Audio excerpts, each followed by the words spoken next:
Assalamualaikum warahmatullahi wabarakatuh.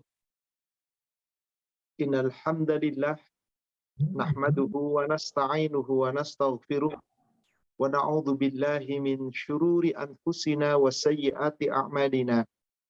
May yahdihillahu fala mudhillalah wa may yudlil fala hadiyalah. Asyhadu an la ilaha illallah wahdahu la syarikalah wa anna Muhammadan 'abduhu wa rasuluhu la nabiyya ba'dah. Allahumma salli wa sallim wa barik ala Muhammadin wa ala alihi wa ashabihi ajma'in wa man tabi'ahum bi ihsan ila yaumiddin, amma ba'd. Ya ayyuhalladzina amanu taqullaha haqqa tuqatih wa la tamutunna illa wa antum muslimun. Ya ayyuhalladzina amanu taqullaha wa qulu qawlan sadida yuslih lakum a'malakum wa yaghfir lakum dhunubakum wa may yuti'illaha wa rasulahu faqad faza fawzan 'azima. Ma'asyiral muslimat, jamaah Majelis Taklim Pengajian Soleha Jakarta dan Pengajian Soleha Singapura yang semoga dirahmati Allah.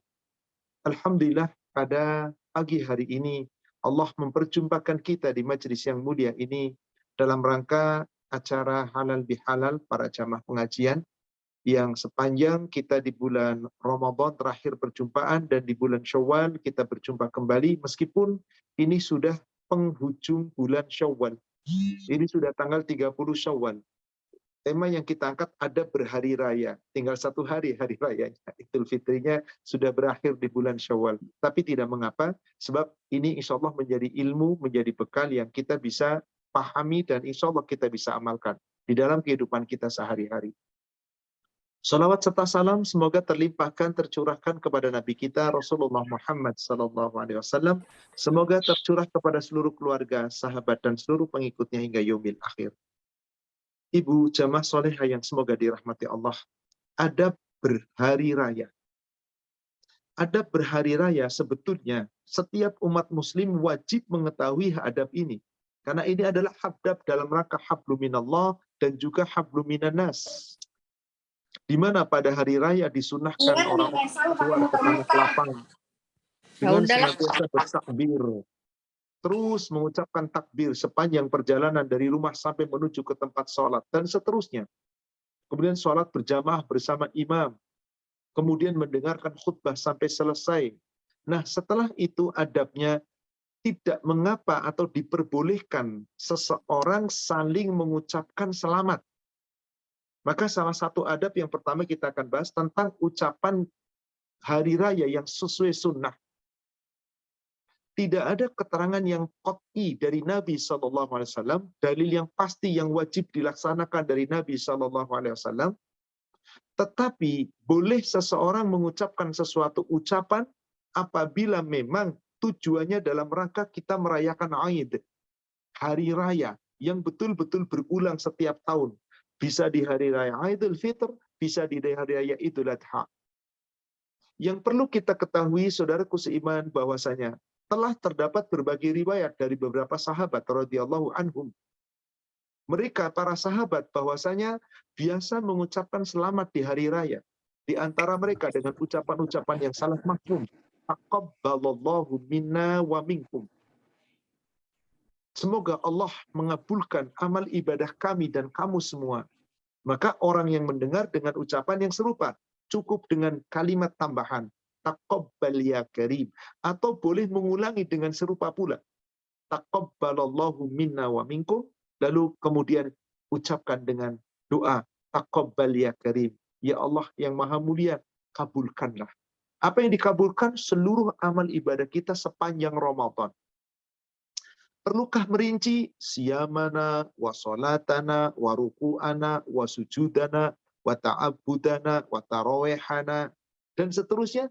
Tidak perlu. Yang namanya ibadah di bulan Ramadan telah mencakup. Di sana mulai dari sahurnya, dari berbukanya, dari bersaumnya, dari tilawah Al-Quran, kemudian dari sholat taraweh, sholat malam, bersedekah. Maka seluruh rangkaian ibadah di bulan Ramadan itu cukup kita ucapkan dengan kalimat global.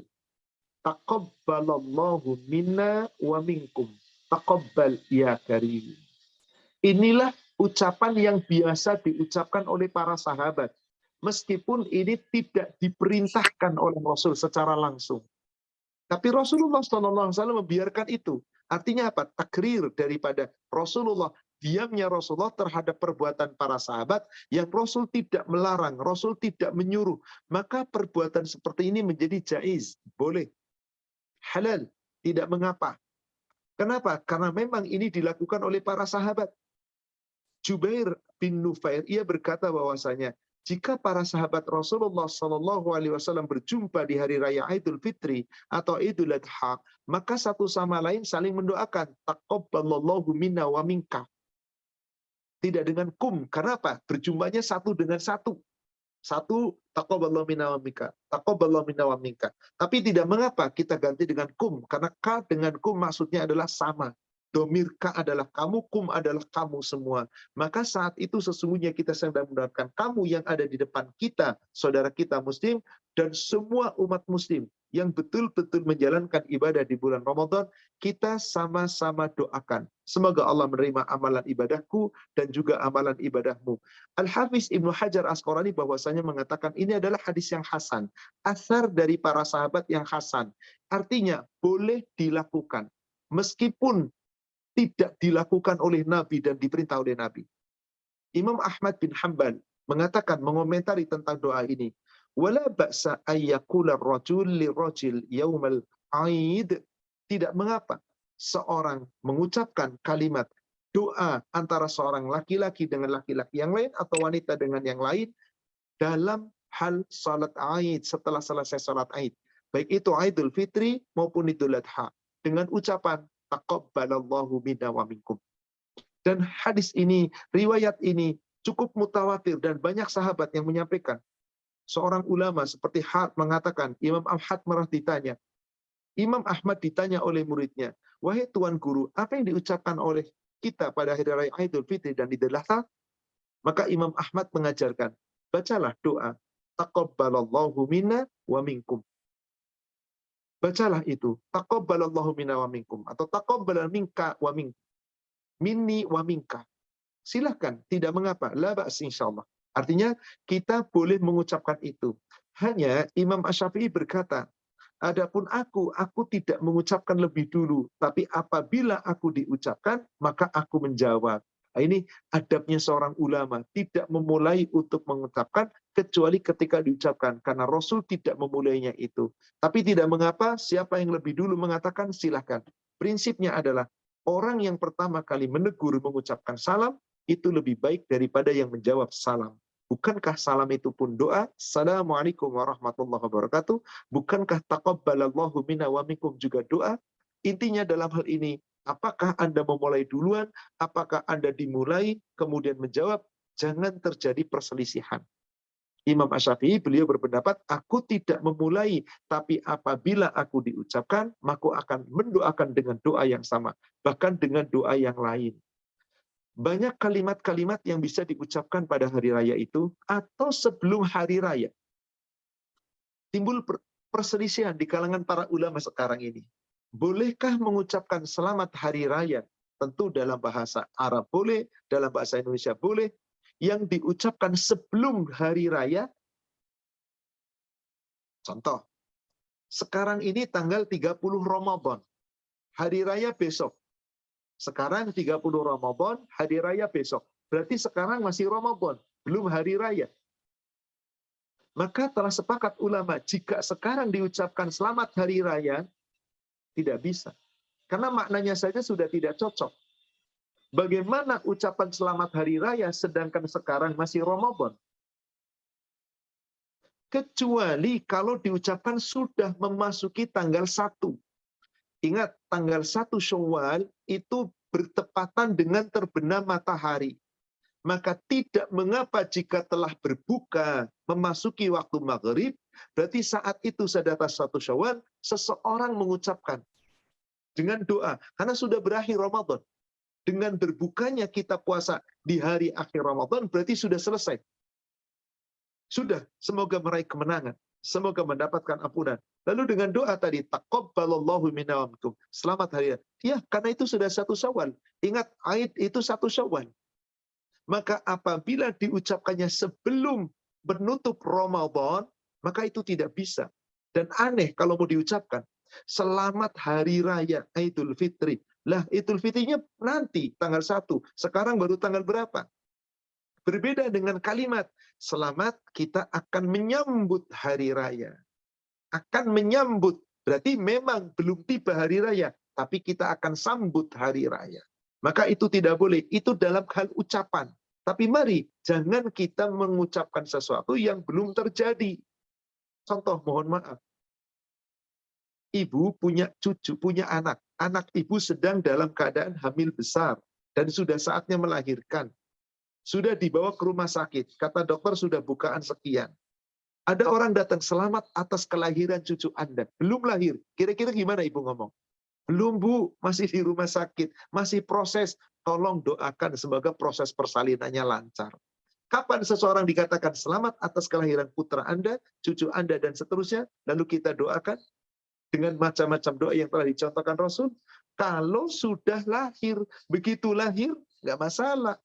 Apakah diucapkan saat lahir? Bisa saat lahir, bisa besok, bisa lusa, bisa saat akikah, hari ke-7, hari 14, hari 21, bahkan 2 bulan sudah berlalu, baru dengar kabar, selamat, nggak ada masalah. Maka mengucapkan selamat Idul Fitri sampai penghujung Syawal, nggak ada masalah. Karena Syawal masih hari raya, 1 Syawal, dan di bulan Syawal itu masih hari raya. Maka mengucapkannya tidak mengapa. Telat dong Ustaz, telat mengucapkan tidak mengapa. Dibandingkan belum saatnya sudah diucapkan. Tadi contohnya, ibu punya cucu 2 bulan yang lalu. Ada teman baru dengar, saya punya cucu, kapan? 2 bulan. Selamat ya atas kelahiran cucu Anda, nggak ada masalah. Meskipun sudah berlalu. Tapi kalau dalam proses melahirkan, atau bahkan masih di dalam kehamilan, selamat ya atas kelahiran cucu. Belum. Maka bagaimana doanya? Selamat untuk menyongsong kelahiran cucu. Semoga dilahirkan dalam keadaan selamat. Itu boleh, tidak mengapa. Ini redaksionalnya. Kemudian ketika kita mengucapkan dalam bahasa Arab, misalkan Aid Mubarak, semoga ini menjadi Aid yang berkah, boleh-boleh saja, nggak ada masalah. Atau bahkan ucapan yang sesungguhnya, ini tidak pernah dari zaman Rasul, tidak pernah pula diucapkan sahabat, tapi kalau konotasinya kita pahami dengan pemasangan yang benar, boleh. Insya Allah boleh. Ibnu Qayyim al-Jauziyah mengucapkan itu. Syekhul Islam Ibnu Taimiyah ketika dibaca mengatakan, itu boleh. Contohnya apa? Contoh. Minal a'idin wal fa'idin. Maka sebagian ulama mengatakan ucapan itu boleh. Asal maksud konotasi itu bukan keyakinan bahwa saya mendapat kemenangan. Kenapa? Makna minal a'idin. Minal itu dari, aid itu kembali, maksudnya minal a'idin, selamat kita telah kembali dari apa? Dari Ramadan menuju kepada Syawal. Wal faizin, faizin itu artinya kemenangan. Kemenangan yang dimaksud adalah surga. Jadi jika ibu mendapat kata-kata faizin, faizun, fauzan, faza, itu maksudnya secara bahasa adalah kemenangan, dan menang itu maksudnya adalah surga. Coba kita buka surat 59. Surat 59, surat Al-Hasyr, ayat yang ke-20. Sebentar Ustaz. Surat ke-59 ya Ustaz ya.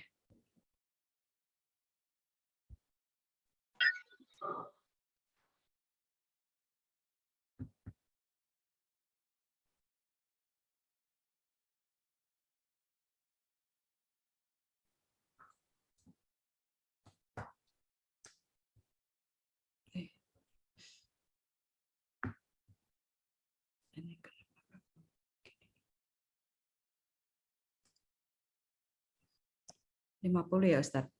Surat 59 ayat yang ke-20. Oke, baik. Bismillahirrahmanirrahim. Tidak sama para penghuni neraka dengan para penghuni surga. Para penghuni surga itulah orang-orang yang memperoleh kemenangan. Jadi kalau ada kata-kata faizin, faizun, fauzan, faza, itu artinya kemenangan. Menang itu yang dimaksud adalah surga. La yastawi ashabun nar wa ashabul jannah. Tidak sama antara penghuni neraka dengan penghuni surga. Ashabul jannati humul faizun. Penghuni surga itulah orang yang faizun.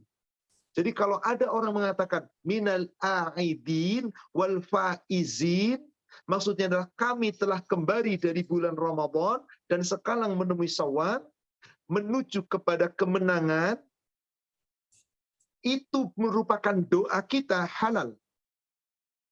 Tapi kalau memaknai minal aidin wal faizin, selamat kita telah kembali dari bulan Ramadan dan kita kembali ke bulan Syawal dengan mendapat kemenangan, tidak boleh.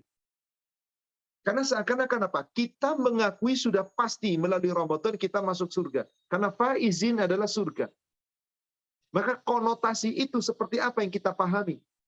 Kalau konotasi itu berupa doa, diterjemahkan dengan doa, minal aidin wal faizin adalah dengan kalimat itu kita katakan, semoga kita telah kembali dari bulan Ramadan, menuju ke bulan Syawal, dan semoga kita mendapatkan kemenangan. Maka jawaban kita adalah, insya Allah, amin ya Rabbal Alamin. Amin ya Rabbal Alamin, insya Allah. Semoga Allah mengabulkan. Dan semoga, amin. Boleh ucapan itu, kalau kita pahami seperti itu. Tapi secara bahasa, minal aidin wal faizin, kalau diterjemahkan letterlah, kembali dari dan mendapat kemenangan. Itu maknanya. Minal a'id, kembali dari, wal faizin, dan mendapat kemenangan. Seakan-akan apa? Pasti mendapatkan kemenangan. Maka kenapa dengan kata-kata pasti? Karena ada kata alif lam, al-faizin. Maka yang terbaik ucapannya bukan dengan al-faizin, minal aizin wa faizin. Itu berbeda. Kalau faizin, kemenangan yang semoga kita raih. Kata wal faizin, dan pasti mendapat kemenangan. Karena ada alif lam di sana, menyebabkan itu nakiroh, pasti. Dirubah kalimatnya, minal aidin wa faizin. Itu yang paling tepat. Tapi andai kata pun, karena sudah terbiasa nulisnya minal aidin wal faizin, tujuan itu adalah doa, maka kita ucapkan dengan kalimat amin, insya Allah. Semoga Allah mengabulkan doa kita. Amin, insya Allah. Ini, jadi tidak mengapa. Kemudian ucapan-ucapan dalam bahasa kita, selamat hari raya, selamat Idul Fitri, selamat Idul Adha, atau orang Jawa Sugeng Riyadi, orang Sunda apa ya, boboboran, dan seterusnya. Isilah silakan, tidak masalah. Itu ucapan selamat. Tapi ingat yang paling utama, jangan hanya ucapan selamat, tapi ditambahkan dengan doa. Inilah yang syar'i tentang ucapan. Kemudian silaturahim dalam keluarga. Di Indonesia, rata-rata orang yang berada di kota besar, apabila Idul Fitr, dia akan mudik. Untuk apa tujuannya? Silaturahim. Bolehkah? Boleh. Tetapi ingat, silaturahim sesungguhnya bukan hanya dibina di Idul Fitri, di penghujung Ramadan, di bulan Syawal. Tidak. Silaturahim ditanamkan kapan saja. Hanya untuk pulang kampung mudik dalam tujuan silaturahim, ingin muwajah, ketemu wajah orang tua yang 1 tahun lebih nggak ketemu misalkan, maka tujuannya ketemu silaturahim. Di dalam Islam bagus sepanjang tujuannya silaturahim karena Allah. Dan ada adab-adabnya silaturahim. Yang tidak boleh silaturahim itu kemudian sampai menghilangkan hak-hak Allah. Apa maksudnya Ustadz? Banyak orang silaturahim, pulang kampung mudik dan seterusnya, sibuk urusan silaturahim mudik, tapi terkadang ibadah dilewatkan. Saum di dalam safarnya berbuka, insya Allah halal, karena saum bersafar. Tapi sepanjang safar, gara-gara mudik, macet dan seterusnya, sholatnya diabaikan. Sholatnya ditinggalkan, sholat malamnya ditinggalkan. Maka sampai ada orang yang mudik memilih di hari raya ketika sepi, biar nanti lancar, sampai sholat Aid ditinggalkan, padahal setahun sekali. Maka yang seperti ini tidak benar. Maka kembalikan kepada makna silaturahim. Silaturahim itu diperintahkan oleh Allah. Rasul membaca satu ayat berkaitan dengan silaturahim, yakni di surat An-Nisa, surat 4 ayat 1. Ini setiap beliau khutbah, khutbatul hajat, khutbatul nikah, khutbatul jum'ah, dan setiap beliau khutbah, setelah membuka khutbah itu pasti membaca satu ayat, di antaranya ayat ini. An-Nisa ayat 1. Silakan Ibu buka surat 4 ayat 1. Baik, Ustaz.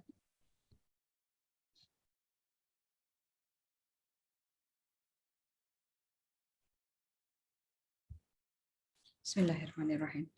Wahai manusia, bertakwalah kepada Tuhanmu yang telah menciptakan kamu dari diri yang satu, Adam, dan Allah menciptakan pasangannya Hawa dari dirinya. Dan dari keduanya Allah memperkembangbiakkan laki-laki dan perempuan yang banyak. Bertakwalah kepada Allah yang dengan namanya kamu saling meminta, dan peliharalah hubungan kekeluargaan. Sesungguhnya Allah selalu menjaga dan mengawasimu. Allah perintah kita menyambung hubungan silaturahim. Ya ayyuhan nas, wahai manusia, inna khalaqnakum, sesungguhnya kamu telah diciptakan oleh Allah.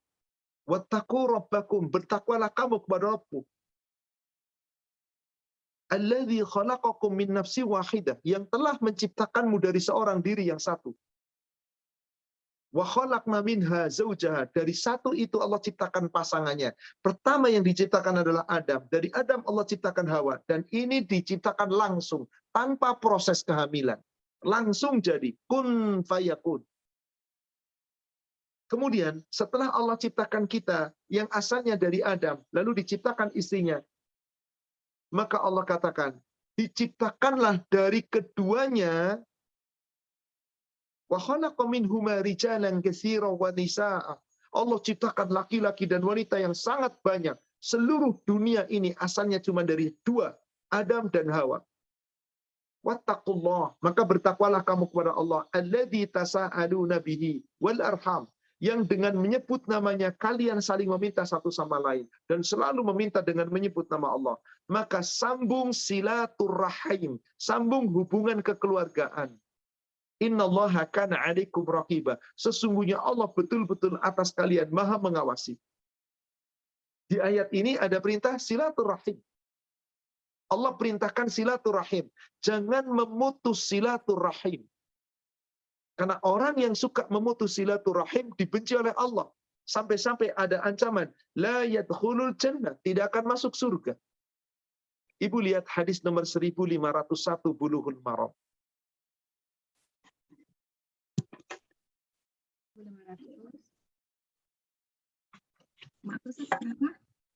Surat hadis Bulughul Maram nomor hadis 1501.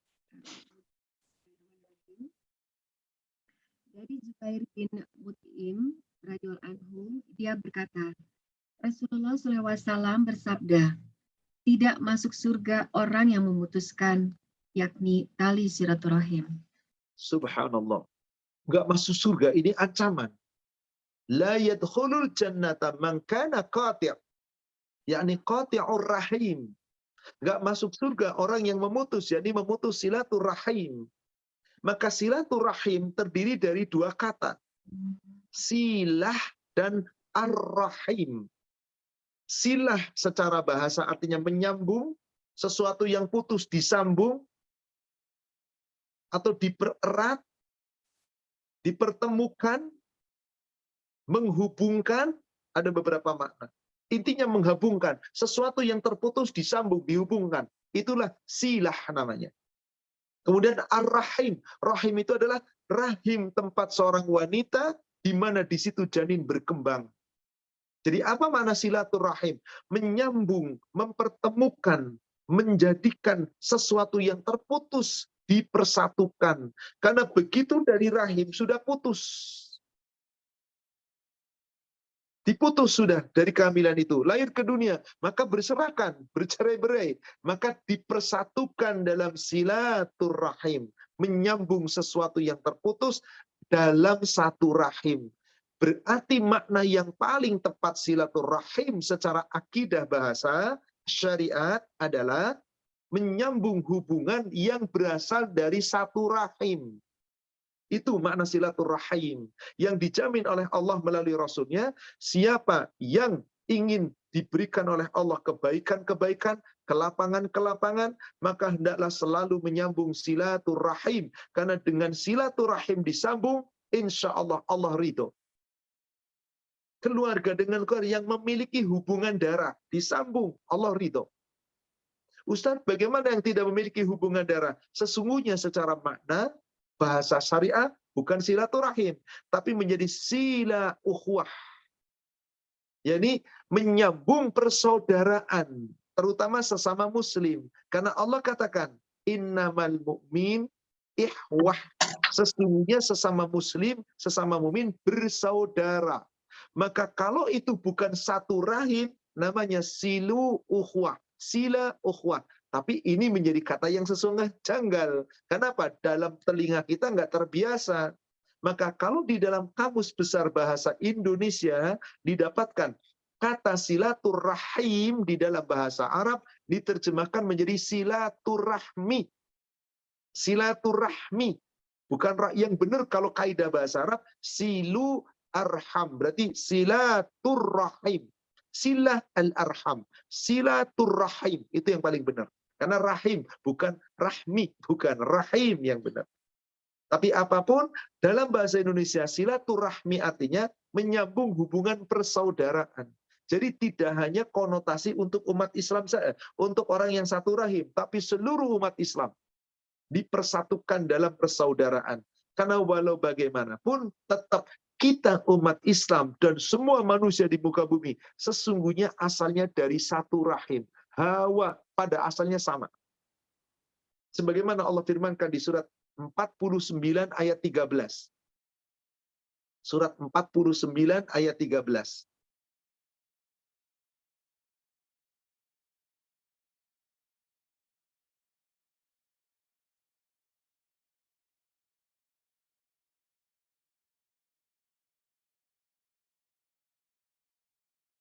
Bismillahirrahmanirrahim. Wahai manusia, sungguh kami telah menciptakan kamu dari seorang laki-laki dan seorang perempuan. Kemudian kami jadikan kamu berbangsa-bangsa dan bersuku-suku agar kamu saling mengenal. Sungguh yang paling mulia di antara kamu di sisi Allah ialah orang yang paling bertakwa. Sungguh Allah maha mengetahui. Allah Subhanahu wa taala berfirman, Yuhannas, wahai manusia, inna khalaqnakum min dzakari wa untha. Sesungguhnya Allah telah menciptakanmu asalnya dari laki-laki dan perempuan. Adam dan Hawa. Wa ja'alnakum syu'uban wa qabaila lita'arafu. Lalu Allah ciptakan manusia dari satu dan Adam dan satu Hawa. Dua orang, satu laki-laki dan satu perempuan. Allah ciptakan kemudian berkembang biak, bersuku-suku, berbangsa-bangsa. Lita'arafu, agar saling ta'aruf. Agar saling mengenal dan saling menyayangi satu sama lain. Ingat kata Allah. Inna akramakum indallahi atqakum. Sesungguhnya yang paling mulia di sisi kamu, di sisi Allah adalah yang paling takwa. Orang yang paling mulia di sisi Allah adalah orang yang paling takwa. Artinya, kita di dalam silaturahim harus berlandaskan takwa. Maka pertemuan silaturahim di waktu Idul Fitr atau di hari-hari yang lain, silaturahim untuk menyambung kekeluargaan dengan landasan takwa, bukan untuk saling memamerkan satu sama lain, ajang pamer. Karena mohon maaf, ada sebagian seperti itu. Pulang kampung silaturahim dengan mobil yang mewah, pakaian yang indah, ingin menonjolkan, nih aku sukses. Lalu sampai di kampung, dia hanya orang tertentu yang dikunjungi, kemudian sementara yang lain dibiarkan. Padahal dia bertetanggaan misalkan. Maka ini tidak boleh. Kenapa? Yang jadi nanti malah ada ajang saling riya, ujub, dan seterusnya. Maka tidak boleh. Ingat tadi, inna akramakum indallahi atqakum. Sesungguhnya di sisi Allah yang paling mulia di antara kalian adalah yang paling bertakwa. Maka kita harus menjaga silaturahim dengan benar. Dan maaf sekali lagi, tidak boleh diputus. Haram hukumnya. Haram hukumnya. Maka orang-orang yang kemudian akan menjadikan orang-orang itu memutus silaturahim, termasuk orang-orang yang suka merusak aturan Allah di muka bumi. Merusak tatanan muka bumi. Allah tidak ridho seperti itu. Lihat surat Ar-Ra'd, Ibu. Surat 13 ayat yang ke-25.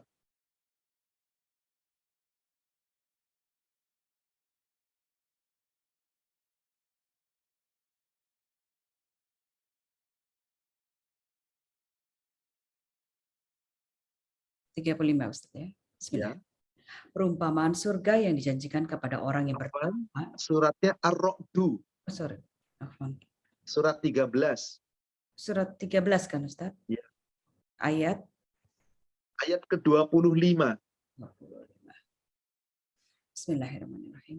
Dan orang-orang yang melanggar janji Allah setelah diikrarkannya dan memutuskan apa yang diperintahkan Allah agar disambungkan dan berbuat kerusakan di bumi, mereka itu memperoleh laknat dan tempat kediaman yang buruk, jahanam.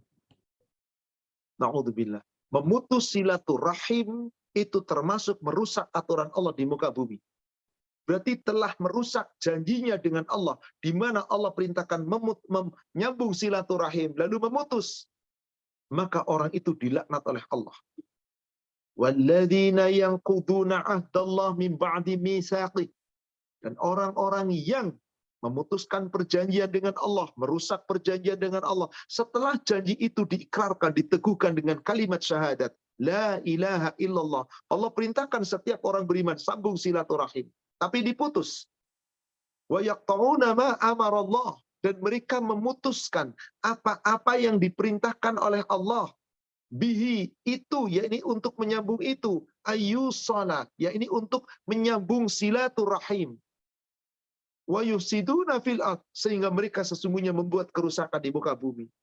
Apa yang terjadi? Ulaika lahumul la'natu wa lahum su'ud dar. Mereka orang-orang yang dilaknat oleh Allah, dan itu seburuk-buruk tempat kembali, yakni neraka tempatnya. Maka haram tadi silaturahim diputuskan, dan Allah melarang. Orang-orang yang suka melanggar orang-orang yang suka memutus silaturahim, membuat kerusakan di muka bumi, janji yang sudah diikrarkan diperusak, orang itu salah satunya adalah dikatakan fasik. Ke Al-Baqarah, Ibu, sekarang ayat yang ke-27. Itu berbicara menjelaskan ayat yang ke-26. Ketika Allah memberikan perumpamaan tidak malu meskipun nyamuk dan seterusnya. Lalu di ujung ayat ke-26 ada kalimat, innallaha la yuhibbul fasiqin. Allah tidak menyukai orang yang fasik. Lalu siapakah orang-orang yang fasik itu? Di mana Allah katakan itulah orang yang fasik, yaitu orang yang kafir, yang ingkar kepada Allah, yang tidak mau meyakini tentang ciptaan Allah. Siapakah gerangan dia? Ibu lihat ayat ke-28-nya. Afan, ke-27-nya. Ini 27 Ustaz. Silakan Ibu baca. Yaitu orang-orang yang melanggar perjanjian Allah setelah perjanjian itu diteguhkan dan memutuskan apa yang diperintahkan Allah untuk disambungkan dan berbuat kerusakan di bumi. Mereka itulah orang-orang yang rugi. Orang yang fasik, orang yang rugi. Siapa mereka? Alladzina yanquduna ahdallahi min ba'di mitsaqih. Orang-orang yang memutuskan tali perjanjian dengan Allah setelah mereka meneguhkan perjanjian. Wa yaqta'una ma amarallahu bihi ayyusana, yaitu orang-orang yang diperintah oleh Allah untuk menyambung silaturahim tapi memutus apa yang Allah perintahkan untuk disambung. Wa yufsiduna fil ardh, dan membuat kerusakan di muka bumi. Ulaika humul khasirun. Mereka adalah orang-orang yang rugi. Ibu, jamaah sekalian yang semoga dirahmati Allah. Salah satu penyebab orang kadang suka memutus silaturahim itu kadang-kadang ketika dia diberi kesuksesan. Betapa banyak. Mohon maaf, contoh di negara Indonesia ini. Orang kalau ingin dapat dipilih oleh rakyat, luar biasa silaturahimnya dengan rakyat. Kunjungan ke rakyat, mendekat ke sini, janji ke rakyat. Silaturahim dijaga. Kalau sudah kepilih, hampir nggak pernah mengunjungi rakyat. Ini namanya memutus. Apakah kalau kamu sudah mendapatkan kekuasaan, kamu memutus hubungan, orang itu dilaknat oleh Allah. Dan ini Allah sindir di surat 47. Ibu buka surat Muhammad, surat 47, ayat ke-23.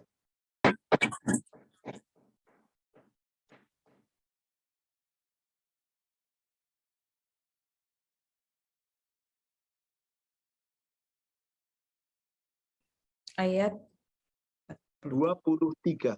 Oke, bismillahirrahmanirrahim. Apa? 22 dan 23 maksud saya apa? Baik. 22 dan 23. Baik, Ustaz. Bismillahirrahmanirrahim. Maka apakah sekiranya kamu berkuasa, kamu akan berbuat kerusakan di bumi dan memutuskan hubungan kekeluargaan? Mereka itulah orang-orang yang dikutuk Allah, lalu dibuat tuli pendengarannya dan dibutakan penglihatannya. Inilah resiko orang yang suka memutus silaturahim. Maka haram hukumnya kita memutus silaturahim. Tidak boleh memutus silaturahim.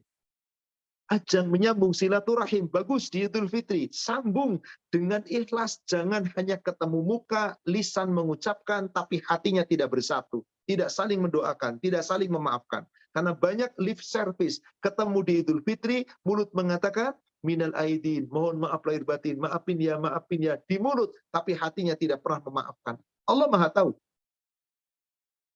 Apalagi terang-terangan memutus silaturahim.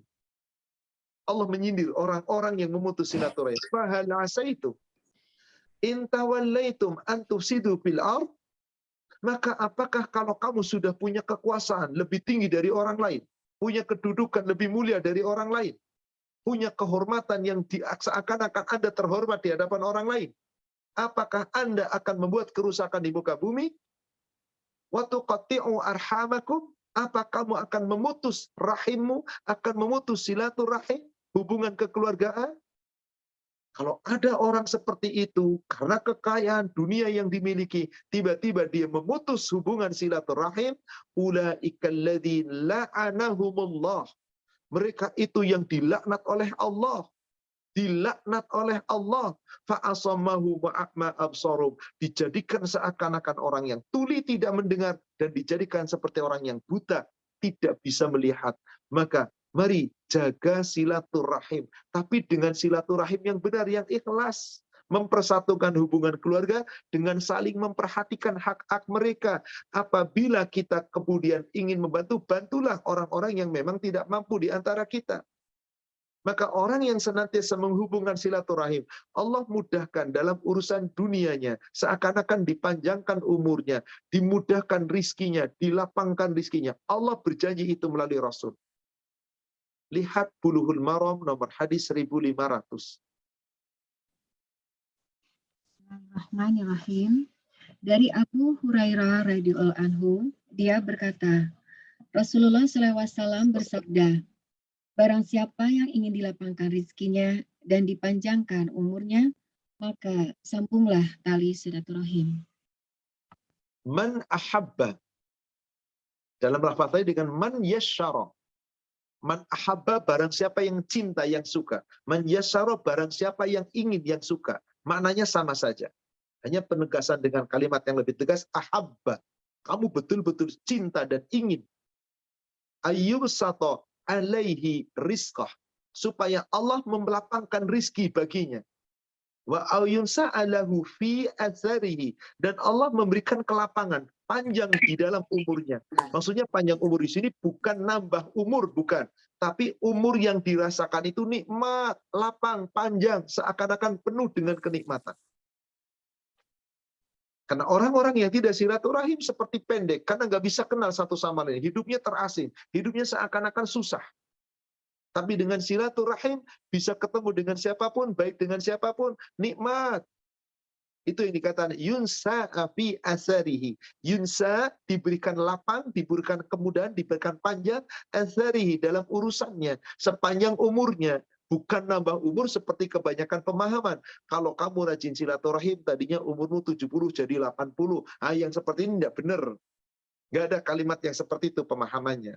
Jadi panjang yang dimaksud di sini bukan panjang nambah umurnya, tapi nikmat dalam kehidupan sepanjang umurnya itu. Maka perintahnya falyasil rahimah, sambung silaturahim. Tapi ingat tadi, bukan hanya menyambung tanpa memperhatikan hak-hak. Maka silaturahim itu hablum minan nas dijaga dengan baik, dan ada silaturahim dengan Allah. Di luar ibadah-ibadah yang fardu. Ada sholat yang paling dicintai Allah, yaitu sholat tahajud di saat manusia lagi tidur lelap. Jaga silaturahim dengan baik, biasakan salam, berbagi dengan kerabat dekat, surga Allah berikan. Niscaya masuk surga dengan sejahtera. Allah jamin itu melalui Rasulnya. Hadis riwayat Imam At-Tirmizi dan Ibnu Majah, lihat Bulughul Maram 1577.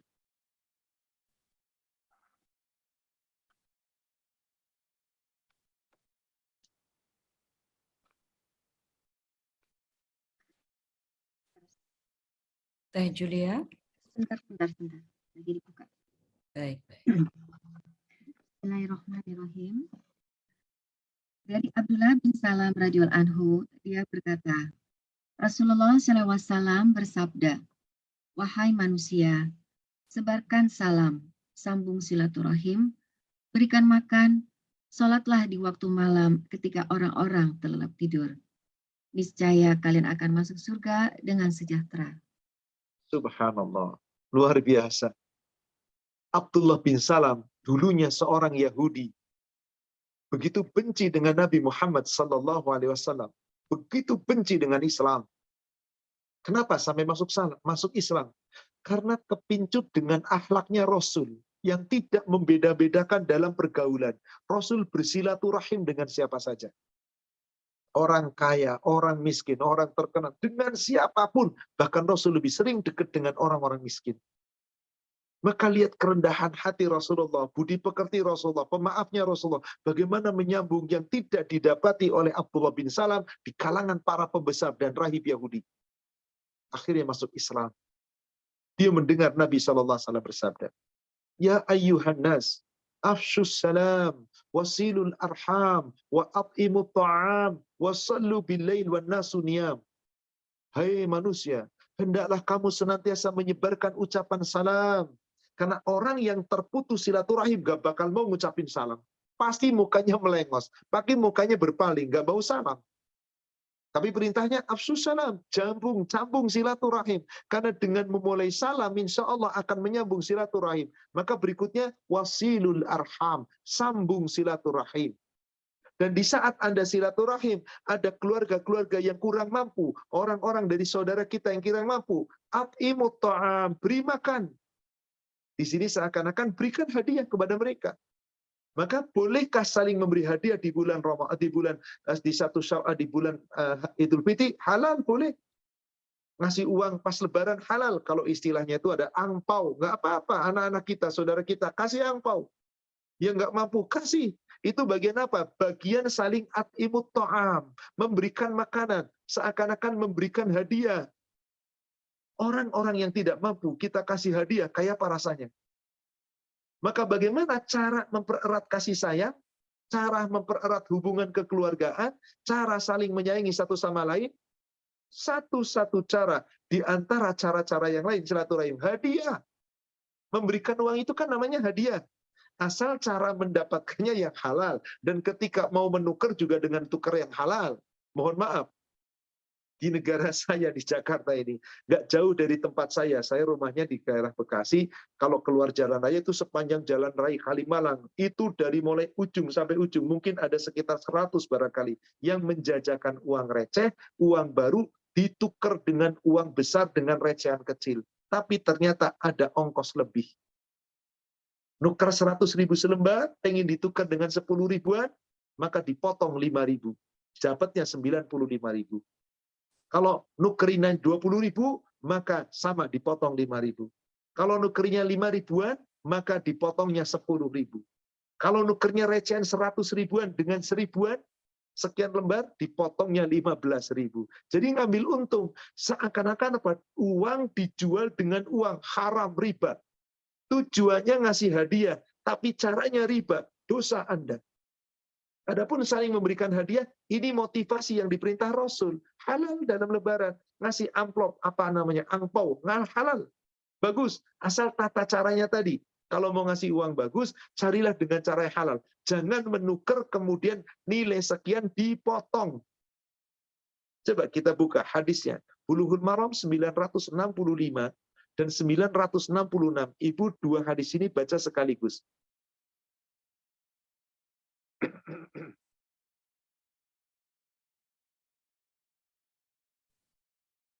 965 Ustaz ya. 65 dan 66 Ibu dua hadis sekaligus. Bismillahirrahmanirrahim. Dari Abu Hurairah radhiyallahu anhu, dari Nabi Shallallahu alaihi wasallam, beliau bersabda, saling berbagi hadiahlah kalian agar kalian saling mencintai. 966. Dari Aan radhiyallahu anhu, dia berkata, Rasulullah Shallallahu alaihi wasallam bersabda, saling berbagi hadiahlah kalian karena hadiah akan menghilangkan kedengkian. Dengki hilang, silaturahim terjaga. Dengan silaturahim terjaga, kalian akan saling mencintai. Dengan cara apa? Beri hadiah. Orang-orang yang tidak mampu dari kalangan saudara kita, kita kasih angpau, hadiah, makin besar nilainya sesuai kemampuan kita, makin senang mereka. Luar biasa. Doanya meluncur. Doa untuk kebaikan-kebaikan. Maka yang memiliki, mari berinfak. Kapan saja, dalam lapang atau sempit, sembunyi-sembunyi atau terang-terangan. Terus kita dawamkan. Jadi tidak mengapa kita memberikan hadiah, dan bagus itu. Itu salah satu sifat orang-orang yang imannya benar.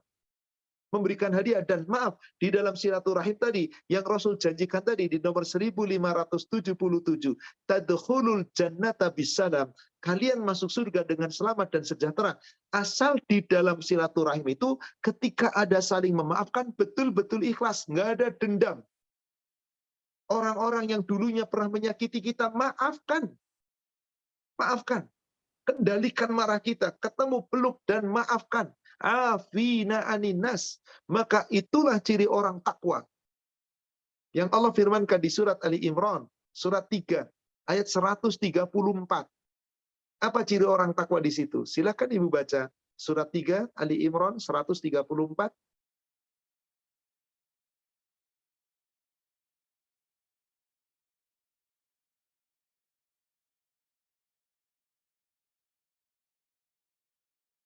Bismillahirrahmanirrahim. Yaitu orang-orang yang berinfak, baik di waktu lapang maupun sempit, dan orang-orang yang menahan amarahnya dan memaafkan kesalahan orang lain. Dan Allah mencintai orang yang berbuat kebaikan. Silakan kita silaturahim, kita ketemu, kita berbagi dalam keadaan lapang atau sempit sesuai kemampuan, yang penting ikhlas. Ketika ada orang punya salah, kita maafkan. Maka dalam Idul Fitri, mohon maaf lahir batin, tidak ada masalah. Asal jangan mengkhususkan seakan-akan minta maaf itu hanya Idul Fitri. Nah, ini yang tidak benar.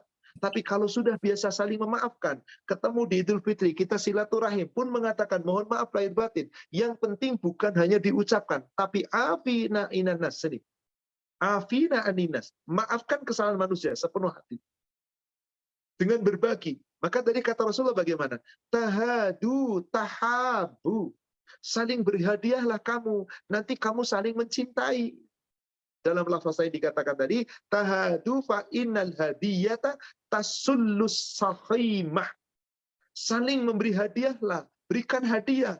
Karena dengan kamu saling memberikan hadiah, maka betul-betul hadiahmu kepada orang lain menghilangkan kebencian orang kepadamu. Coba ada orang yang tidak suka dengan kita dari keluarga, lalu kita deketi, kita maafkan, kita minta maaf, kita peluk, kita kasih hadiah. Walah cair itu Ibu, bener. Maka silaturahim jangan cuma ketemu muka, maaf-maafan cuma di mulut, bubar nggak perhatian apa-apa. Coba perhatikan orang yang kita silaturahimi tadi. Bagaimana keadaan ekonominya, bagaimana kemampuannya. Wah kurang ini, kasih hadiah. Insya Allah, kalau punya salah, maafkan. Subhanallah, afina aninas. Kalau dia ternyata banyak sini, kendalikan marah. Kadhiminal ghaid. Kendalikan marah kita. Maafkan kesalahan orang lain. Maka orang yang seperti ini luar biasa. Allah yang memberikan jaminan, saudara sekalian. Betul-betul. Maka menyambung silaturahim di Idul Fitri bukan hanya retorika silaturahim ketemu, berkunjung anjang sana, pulang kampung, mudik, kemudian tanpa aturan syar'i, sekedar senang-senang, bahkan ibadahnya diabaikan, hanya senang-senang di sana, pamer kekayaan, pamer kedudukan, dan seterusnya. Yang ada membuang pulang membawa dosa, karena tujuannya bukan ikhlas karena Allah. Apalagi kalau orang-orang yang punya salah nggak sampai dimaafkan. Kan banyak orang yang seperti itu. Padahal kata Allah apa? Afina aninas. Maafkan kesalahan manusia. Orang yang suka memaafkan kesalahan manusia, insya Allah Allah muliakan. Tapi dianya ngeselin, sudah dimaafkan begitu juga. Rendahkan diri kita karena Allah. Niscaya ditinggikan oleh Allah. Sedekah gak bakal kurang harta kita. Allah janji. Ibu, lihat di kitab Bulughul Maram, hadis nomor 1586.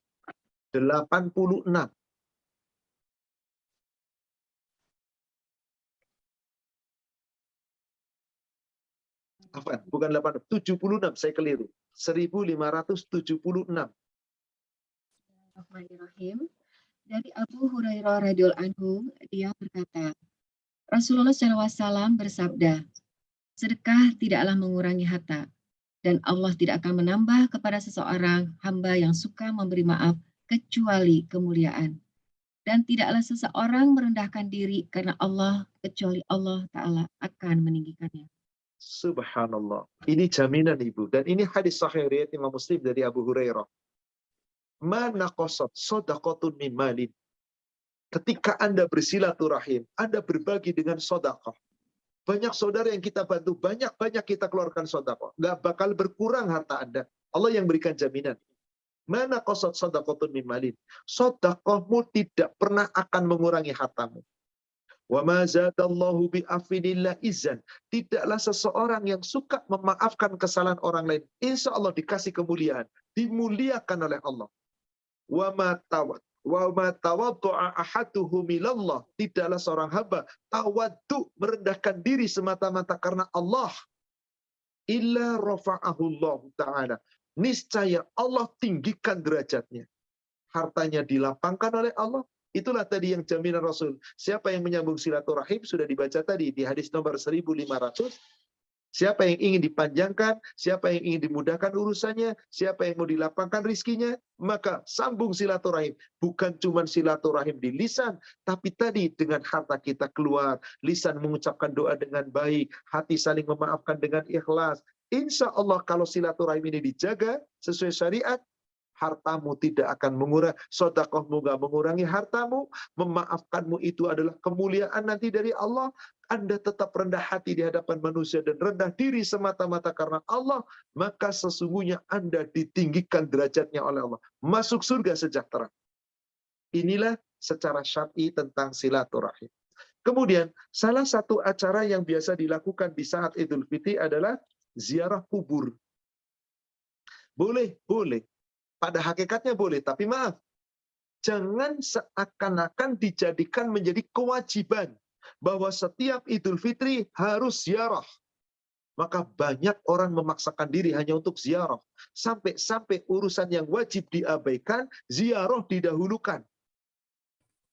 Nah, yang ini keliru. Lalu bagaimana kita menyikapi ziarah? Pada hakikatnya, ziarah kubur itu ada tujuannya. Apa sih tujuan ziarah kubur? Satu, kita ingat mati. Dengan ziarah kubur, mendatangi kubur, kita tahu ada penghuni kubur yang sudah ada di dalam kubur, maka kita pun sadar, kita juga nanti nyusul. Maka Rasul perintah kepada kita, banyak-banyak ingat mati. Karena mati itu adalah pemutus kelezatan dunia kita. Nikmatnya dunia, kayak apa nikmatnya kalau sudah mati, putus. Ya laitaha kanatil qadiyah. Aduhai celaka. Kematianku itu yang telah memutus segala-galanya. Kata Allah begitu. Maka Rasul perintahkan, berbanyak ingat pemutus kelezatan dunia. Apa itu? Mati. Coba buka Ibu, Bulughul Maram, hadis nomor 558. Bulughul Maram, nomor hadis 558.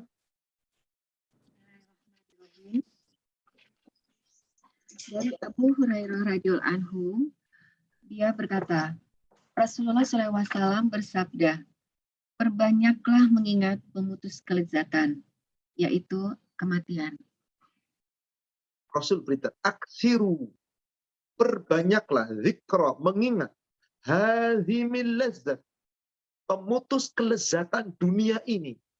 Anda kaya raya, mati putus semua kaya raya nggak dibawa.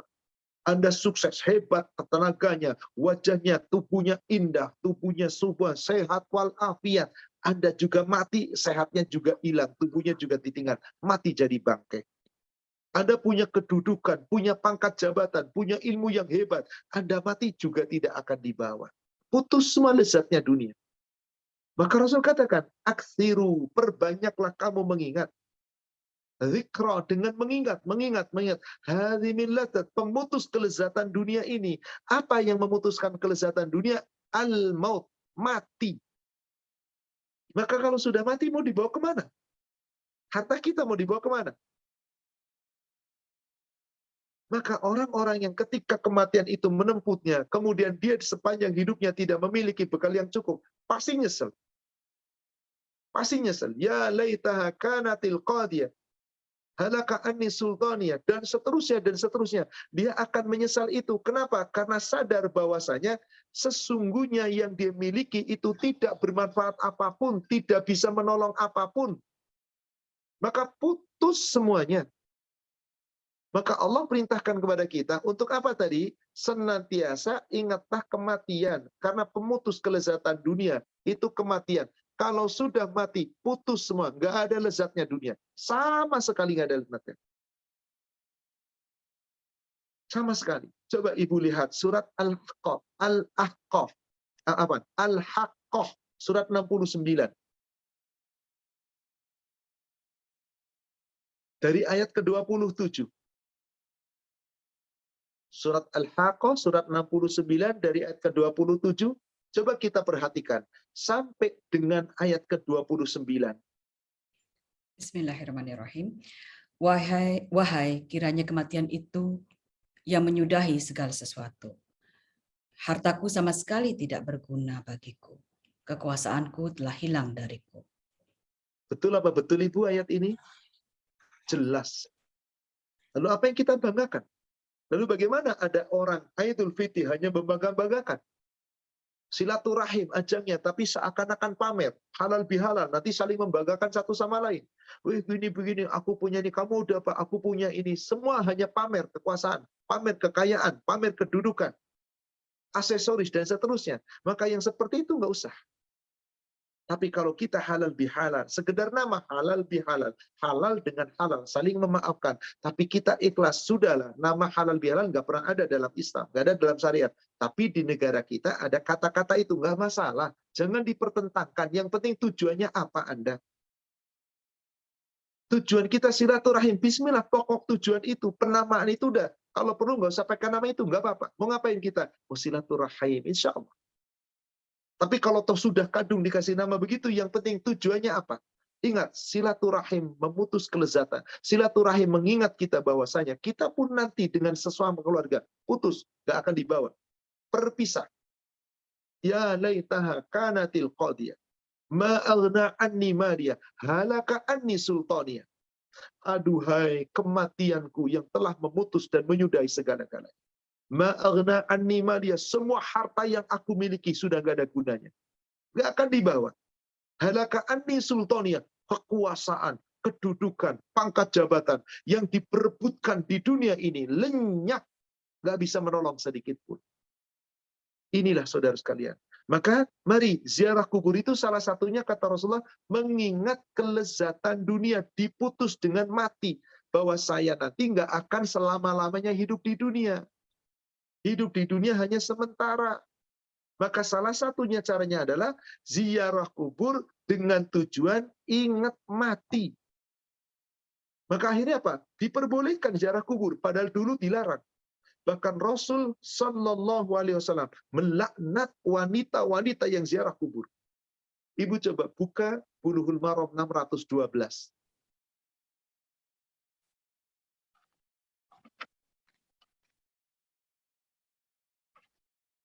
Bismillahirrahmanirrahim. Dari Abu Hurairah radhiyallahu anhu bahwasanya Rasulullah SAW melaknat wanita-wanita yang menziarahi kuburan. Dilaknat loh Ibu. Wanita ziarah kubur dilaknat oleh Rasulullah. Tapi apa? Hadis ini tidak berlaku selamanya. Dinasah, dimansuh oleh hadis yang lain. Tapi kalau kita merujuk hadis ini, pertama dikatakan, la'ana Rasulullah sallallahu alaihi wasallam an zairatil kubur. Rasul sallallahu alaihi wasallam melaknat wanita-wanita yang menziarahi kubur. Kenapa? Karena wanita ziarah kubur saat itu meratap-ratap, menangis, menyesali, dan seterusnya. Tidak ada baiknya sama sekali. Bukannya ingat dirinya akan mati, malah menyesali kematian yang sudah terjadi. Meratap, menangis, meraung-raung. Bahkan meminta-minta sesuatu kepada ahli kubur. Maka dilaknat oleh Rasulullah. Laknat itu dicabut seiring dengan perkembangan Islam. Jadi hadis ini turun di awal-awal Islam. Ketika sahabiah yang kematian suaminya, anaknya, lalu meratap di kuburannya, menyesali kematiannya. Tapi ketika akidah iman Islam sudah kokoh, sudah sadar tujuan ziarah kubur bukan itu, tapi mengingat kematian, bahwa dirinya pun akan mati, maka Rasul akhirnya membolehkan ziarah kubur. Halal. Coba Ibu, baca 2 hadis sebelumnya, nomor hadis 610 dan sekaligus 11-nya. Dari Buraidah bin Al-Husayb Al-Aslami radhiyallahu anhu, dia berkata, bahwasanya Rasulullah SAW bersabda, dahulu aku melarang kalian untuk ziarah kubur, maka sekarang ziarahilah. 611. Sedangkan Ibnu Majah menambahkan, dari hadis Ibnu Mas'ud, dan akan menjadikan zuhud terhadap kehidupan dunia. Tadi sebetulnya hadis yang nomor 610 masih belum selesai Ibu. Ada kalimat tambahan di sana. Kenapa? Fa innaha tudzakirul akhirah. Ada tambahan, tadi tidak sempat dibaca. Tapi baik, silakan disimak, saya bacakan. Baik.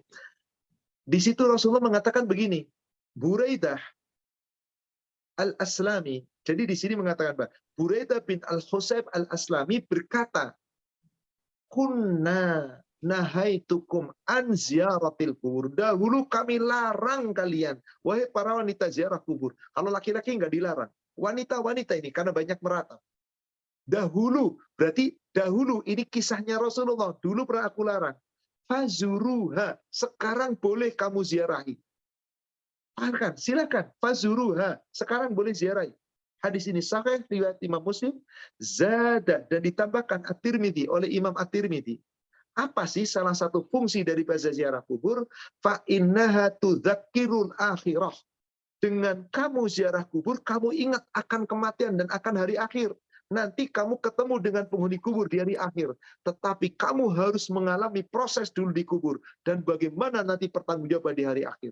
Maka saat kita ziarah kubur, ingat, iya nanti saya juga mati. Nanti saya akan ketemu di hari akhir. Saya dibangkitkan. Jadi saya nggak terlalu cinta dengan dunia. Maka di hadis yang berikutnya di nomor 611, yang dalam riwayat Imam Ibnu Majah, dari hadis Abdullah bin Mas'ud, ada tambahan. Fa innaha, yakni dengan ziarah kubur itu, fatuzahidu fid dunya, membuat kamu zuhud dengan dunia. Maksudnya tidak terlalu cinta dengan dunia. Tapi kita cintai dunia sekedar. Mari kita nikmati dunia, tapi tidak terlalu. Artinya apa? Sadar saatnya ada urusan akhirat nomor 1, jangan jadi nomor 2. Tapi kalau terlalu cinta dengan dunia, tidak zuhud dengan dunia, dunia tetap nomor 1, akhirat belakangan. Sholatnya entar, baca Qur'annya entar, berbuat baiknya entar, serba entar. Tapi dengan zuhud di dunia, insya Allah nomor 1 yang kita lakukan adalah ibadah untuk ketaatan, bekal kematian. Maka kita boleh ziarah kubur. Bolehkah ziarah kubur di waktu Idul Fitri? Boleh. Kita yakini boleh. Karena keumuman hadis bahwasanya diperbolehkan. Tapi jangan menganggap bahwasanya wajib, maka siapa yang ziarah kubur tidak melakukan ziarah kubur di Idul Fitri, dia dosa. Nah ini keterangan ini yang tidak ada. Sayangnya di negara kita, ini menjadi kebiasaan, seakan-akan kewajiban. Bahkan kadang-kadang hanya untuk supaya cepat datang ke kubur. Setelah selesai sholat id, wajib mendengarkan khutbah. Ditinggal dengerin khutbah. Langsung ke kuburan. Apa supaya apa? Biar nggak macet. Biar kita cepat-cepat. Seakan-akan lebih baik. Dan sampai kubur pun tidak dengan cara ziarah yang benar. Ini tidak boleh. meratap nanti, menangis, dan seterusnya, dan seterusnya. Nyiram bunga, nyiram air, ditabur bunga. Yang ini nggak pernah ada dalil dari Rasul. Sama sekali nggak ada dalilnya. Mau dikiaskan, Rasul pernah menancapkan kelama pelepah basah. Lalu Rasul mengatakan, sepanjang kurma pelepah kurma ini masih basah, maka penghuninya akan dijauhkan dari azab kubur, terhindar dari azab kubur. Lalu ada yang mengatakan ekuivalennya, atau ditamsilkannya, atau dimisalkannya. Yakni bahwasanya sama bunga itu selama masih basah, masanya jangan cuma bunga. Bunga dikasih air, selama masih basah, maka penghuninya lepas dari azab kubur. Innalillahi, berarti Anda seakan-akan menyangka penghuni kubur sedang diazab. Kenapa nggak didoakan? Kekeliruan yang terjadi adalah ziarah kubur cuman rame-rame sambil tata cara adabnya nggak benar. Kemudian Mbak mendoakan, yang suruh doa orang lain. Ada tukang sapu beres-beres bersih-bersih. Bang, doain nih bayar. Yang banyak doanya Bang. Yang lama doanya Bang. Yang bagus doanya Bang. Lalu Anda ngapain? Cuman amin-amin tanpa tahu apa yang didoakan oleh orang yang menunggu kubur. Ini kekeliruan, saudara sekalian.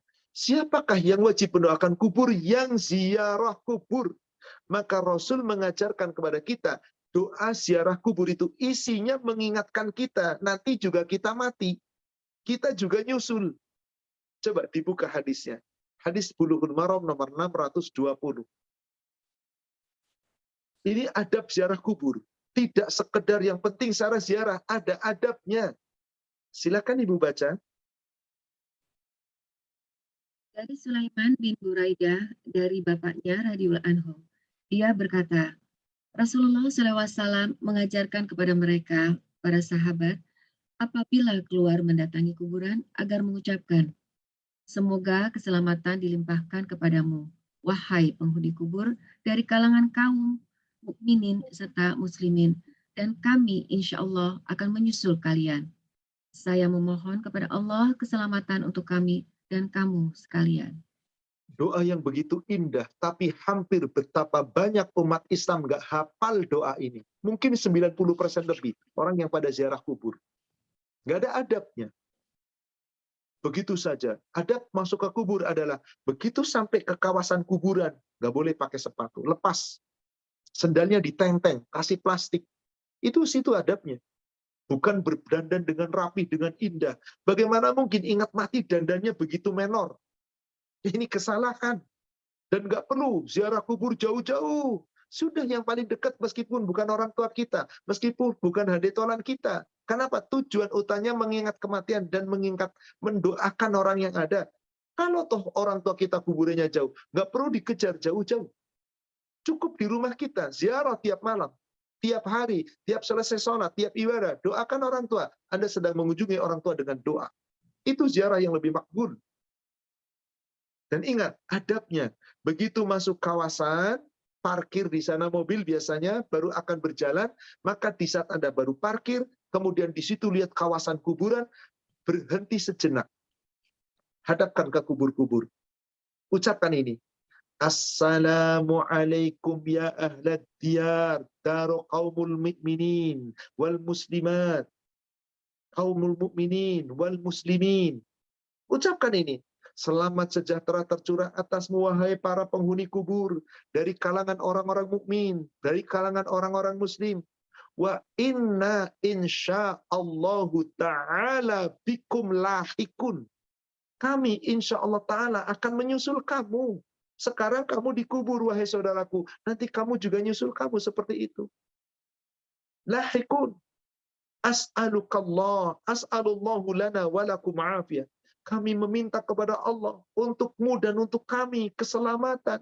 Untuk kami keselamatan hidup di dunia. Untuk wahai penghuni kubur. Keselamatan di azab kubur, dari azab kubur. Doa. Bukan nabur bunga biar nggak diazab kubur. Aneh yang seperti itu. Dan nggak ada contohnya. Nggak ada dalilnya. Mau dikiaskan dengan apapun nggak nyampe. Nggak cocok. Memang karena sudah terlanjur ya seperti itulah. Yang jualan kembangnya ada, dengan air botolnya ada, dan seterusnya, dan seterusnya. Cuman sekena sana jongkok, nabur bunga, dah nggak ngerti doanya apa-apa. Ini bukan adab, saudara sekalian. Duduk di kubur itu nggak boleh. Bagaimana? Jongkok atau berdiri. Dan jangan menduduki, menjongkok, menginjak kuburan sebelahnya. Gimana Ustaz? Kalau sempit, ya sudah, jangan persis di sana, agak jauhan. Atau berdiri sudah. Berdiri saja. keliling di kuburan itu. Salah satu, yuk kita doakan saudara kita. Pada saat berziarah, ucapkan, bimbing kalau yang tahu. Ayo ucapkan sama-sama. Assalamualaikum ya ahlad diyar, daru qaumul mu'minin wal muslimin, wa inna insyaallahu ta'ala bikum lahikun, nas'alullahu lana walakumul afiyah. Ucapkan ini. Ini ketika memasuki kawasan. Baru kita berjalan. Nah, saat berjalan itulah disunnahkan melepas alas kaki, telanjang, nyeket. Wanita-wanita yang pakai kaos kaki, kotor dan Ustadz. Ya sudah, ini sunnahnya. Gimana kalau tetap pakai? Berarti tidak berdosa, tidak sampai saat. Tapi Anda telah menyepelekan sunnah. Nggak dapat apa-apa, nggak ada pahala apapun. Kemudian apa? Terus datang sampai ke kuburan yang dimaksud. Orang tua kita, saudara kita, handetolan kita, pasangan kita, anak kita, siapapun yang sudah kita kenal kuburan itu. Mau satu, mau dua, mau tiga, mau jejer, silakan. Sampai situ adabnya adalah jangan duduk di kubur-kubur, tapi jongkok. Boleh pula jongkok dengan lutut diletakkan di tanah. Kemudian kita berdoa kepada ahli kubur itu. Bagaimana doanya? Ibu, doanya berikutnya, hadis nomor 621.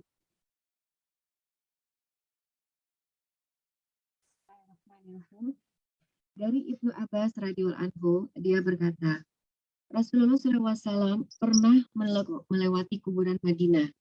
Beliau menghadapkan wajahnya kepada mereka sambil mengucapkan, semoga keselamatan dilimpahkan kepada kalian, wahai ahli kubur. Semoga Allah mengampuni kami dan kalian. Kalian telah mendahului kami dan kami akan menyusul kalian. Ini dibaca saat kuburan yang kita datangi sudah tepat di depan kita. Kalau tadi doa di saat memasuki kawasan kuburan. Coba perhatikan di sini. Ketika Rasul mengunjungi Baqi, Baqi itu sudah jelas. Kubur-kubur Baqi itu sahabat semua isinya di situ. Rasul tidak menyebutkan Assalamualaikum ya ahlad diyar, daru qaumul mu'minin wal muslimin. Enggak. Langsung Assalamualaikum ya ahlal kubur. Sudah jelas kuburannya. Siapa di situ penghuninya?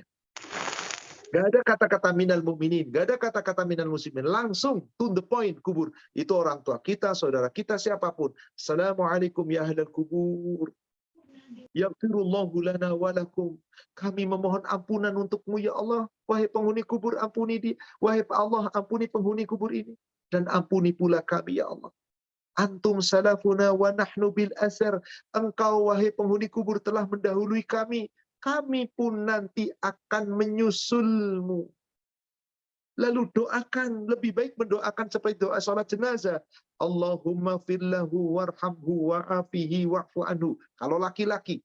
Kalau perempuan, Allahumma firlaha warhamha wa'afihi wa'fu anha. Kalau ada laki-laki dan perempuan campur, Allahumma firlahum warhamhum wa'afihim wa'fu anhu. Dan seterusnya. Inilah adab ziarah kubur yang benar. Setelah itu sudah berpaling. Gak usah panjang-panjang kalam, gak usah lama-lama. Dan itu tidak harus di hari haknya dan setendak kapanpun. Ayo sekarang juga boleh. Maka kita harus tahu tentang adab-adabnya. Itulah adab-adab dan itulah etika-etika di saat kita beridul fitr.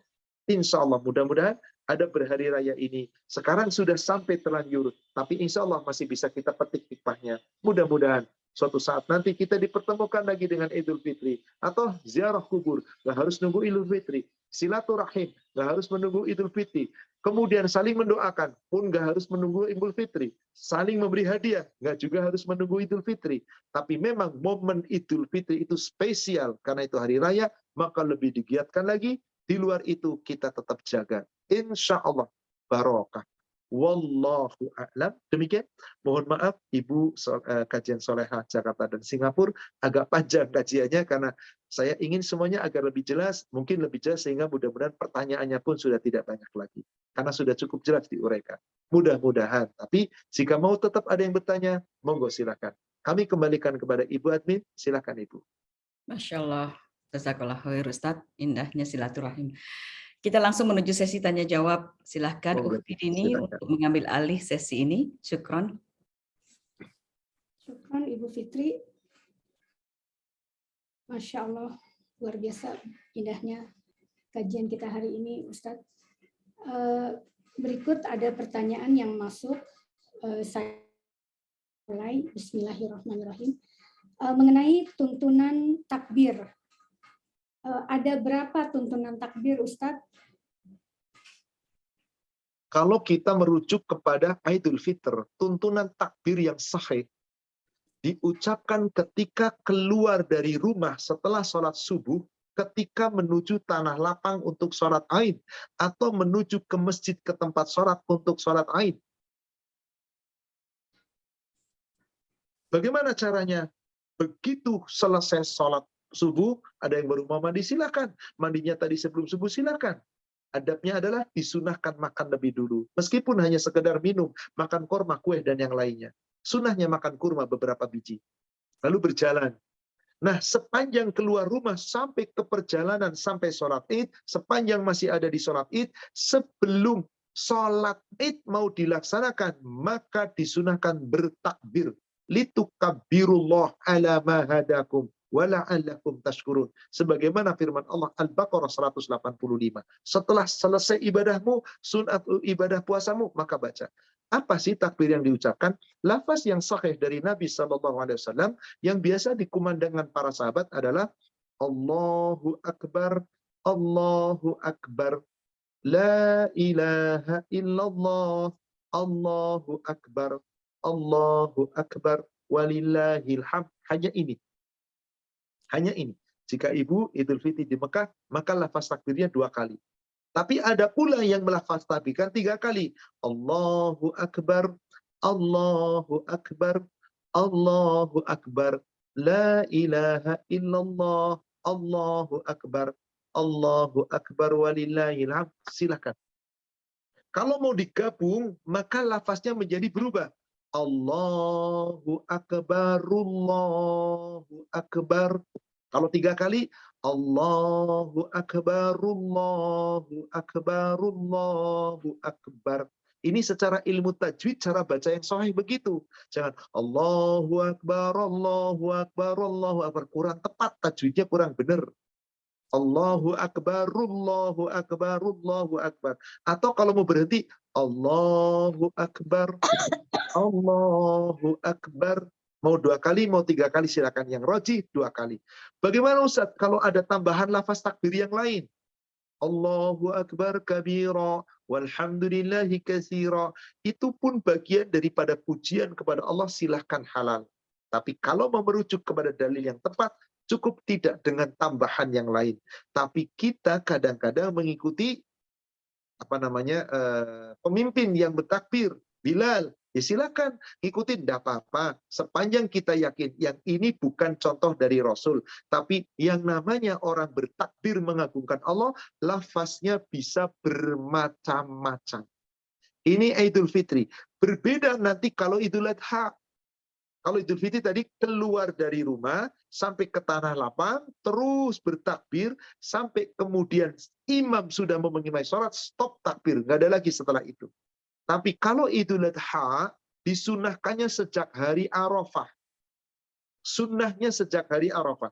Ini tanggal 8 Zulhijjah, begitu nanti waktu maghrib tiba, masuk waktu maghrib, hari Arafah, saya keliru. Ini hari Arafah, begitu nanti kemudian tiba waktu masuk maghrib, berarti sudah hari Nahar, tanggal 10, hari maghrib, maka terus bertakbir dari situ. Ada pula yang membolehkan bertakbir di hari Arafah, sejak waktu zuhur. Karena yang dimaksud Arafah itu sejak zuhur, bukan tanggal 9 Arafah. Kalau tanggal 9 Arafah maghrib. Tapi hari Arafah puncaknya adalah ba'da sholat zuhur, maka bertakbir. Atau tadi ba'da sholat maghrib, telah masuk waktu maghrib bertakbir. Kapan? Tanggal 9, 10, 11, 12, 13. Sampai berakhir pada saat hari tanggal 13, asar, persis menjelang maghrib, stop.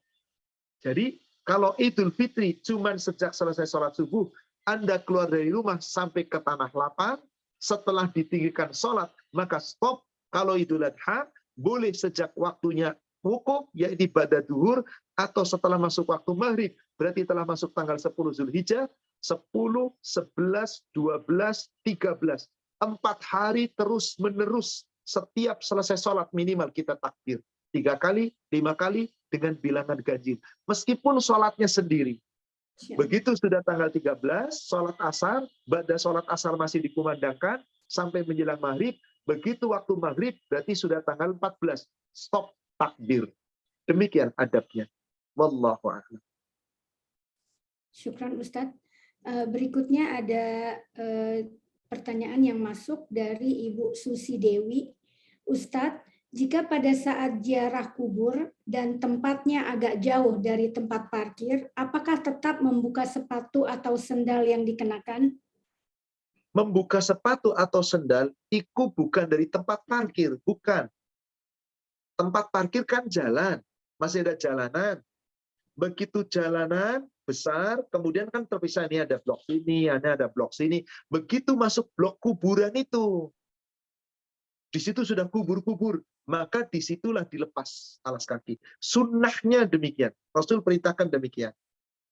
Maka kita lihat kalau orang-orang Arab pengubur jenazah, itu nggak ada yang pakai alas kaki. Sejak keluar dari Masjid Nabawi, atau sejak keluar dari Masjidil Haram, setelah dikuburkan, langsung keluar, ada jalan tembus menuju ke Ma'la. Terus, maka tidak ada sama sekali yang pakai alas kaki. Karena sadar tahu bahwa itulah sesuai sunnah. Tapi bagaimana kalau tetap pakai? Insya Allah tidak sampai menjadi dosa besar, tapi tidak mendapatkan pahala sunnah ketika berziarah kubur. Wallahu a'lam. Jadi demikian, bukan pasti parkiran, tidak. Dari parkirannya, jalan terus sampai menuju ke kawasan kuburan. Begitu masuk kawasan kuburan, adanya di blok sana. Kan pasti melewati kubur-kubur. Kecuali ada jalan lagi. Ada jalan misalkan 1 meter. Itu dikhususkan. Blok sini, ya jalan lagi di situ. Begitu sampai di situ, kuburannya persis pinggiran misalkan. Ya sudah, nggak ada masalah. Tapi kalau masuk terus ke sana, maka sebaiknya lepas alas kaki terus sampai di dekat kuburan itu. Wallahu a'lam. Demikian. Syukron Ustadz. Berikutnya ada pertanyaan masuk. Apakah mandi besar, gunting kuku, dan lain sebagainya sebelum sholat Id itu diwajibkan? Yang disunahkan sebelum sholat Id adalah mandi janabah. Mandi besar, seperti mandi wajib. Itu sunnahnya. Dan itu selalu dilakukan Rasul. Dilakukan oleh para sahabat. Tetapi apakah gunting kuku, gunting kumis, dan seterusnya, ini tidak termasuk sunnah menyambut Id. Kenapa? Gunting kuku tidak ada kaitannya dengan sholat Id. Kapan saja batasannya? Para ulama mengatakan batasannya adalah ketika paling lama sekitar waktu sebulan sampai 40 hari. Tapi biasanya laki-laki 2 minggu, 3 pekan itu udah agak panjang, udah risih, udah dipotong. Yang penting jarak kuku itu tidak lebih dari setengah. Kalau misalkan, mohon maaf, kan tiap orang beda-beda ini jarak kuku-kukunya. Jadi kuku yang tumbuh di atas, jangan sampai setengah daripada bidang kuku kita. Setengah itu batas maksimal. Maka tiap orang beda-beda. Berarti kapan? Ada yang 30 hari baru dipotong, ada kemudian 3 hari baru dipotong, 3 pekan dipotong, ada pula yang 40 hari, berarti sudah hampir 5 pekan dipotong, tidak ada masalah, insya Allah. Tidak ada masalah. Tapi bukan dikhususkan di hari Idul Fitr atau Idul Adha. Memotong kumis, memotong janggut, tidak demikian. Kenapa? Karena justru laki-laki tidak dipotong janggutnya, tapi kumis boleh dipotong. Rambut bagaimana?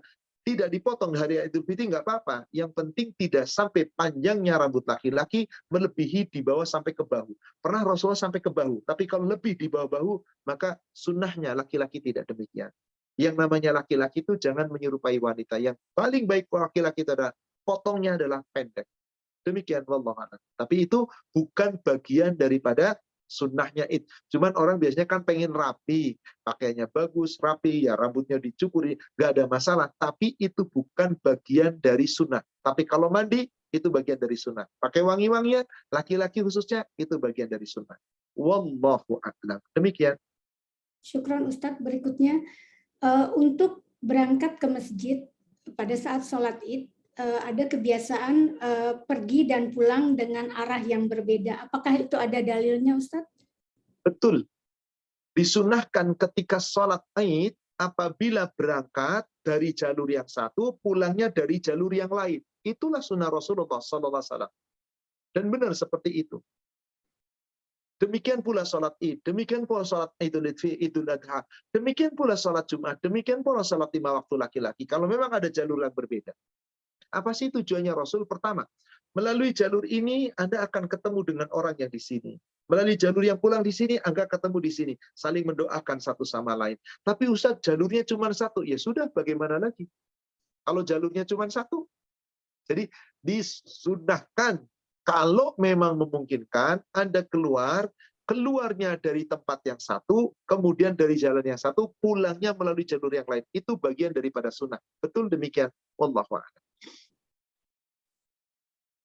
Syukran Ustadz. Berikutnya mengenai adat atau kebiasaan orang kita meminta maaf di hari Id. Itu apakah ada dalilnya Ustadz? Tadi sudah disampaikan, meminta maaf bukan hanya di Idul Fitri, kapan saja, tapi karena silaturahim itu bagian daripada menyambung, yang orang-orang boleh jadi selama ini nggak ketemu, maka saling mengucapkan maaf, tidak mengapa. Insya Allah tidak mengapa. Yang penting jadilah kita pemaaf, meskipun orang itu nggak minta maaf. Jadilah pemaaf, meskipun orang itu nggak minta maaf. Sudah diuraikan tadi, orang yang memaafkan dimuliakan oleh Allah, orang yang biasa rendahkan diri meskipun orang itu nggak memaafkan, tetap kita merendahkan hati kita, tetap berbuat baik, maka ditinggikan derajatnya oleh Allah. Dan terus kita pun berbagi, maka tidak akan berkurang harta kita. Intinya memaafkan itu baik. Bahkan salah satu ciri orang beriman tadi apa? Afina aninas, memaafkan manusia. Jadi alangkah baiknya kita memaafkan kesalahan orang lain, dan kita pula meminta maaf kepada orang lain. Saling memaafkan boleh. Bagaimana mengucapkan mohon maaf lahir batin? Boleh-boleh saja. Tapi sesungguhnya ini tidak pernah dilakukan oleh para sahabat. Karena mereka meminta maaf itu setiap saat. Ketemu apabila ada kekurangan setiap saat. Jangan sampai minta maafnya nunggu nanti Idul Fitri. Bahkan Rasulullah SAW melarang kita, jangan sampai ada orang saling bermusuhan lebih dari 3 hari. Kalau nanti, ntar minta maafnya nanti aja deh, nggak boleh. Maka tidak boleh. Kalau maafnya nanti nunggu, berarti berapa lama itu? 3 hari itu batas maksimal bermusuhan. Maka hendaklah saling memaafkan itu sesering mungkin kalau kita punya kesalahan. Jangan nunggu Idul Fitri. Tapi momen Idul Fitri selama ini kita nggak ketemu.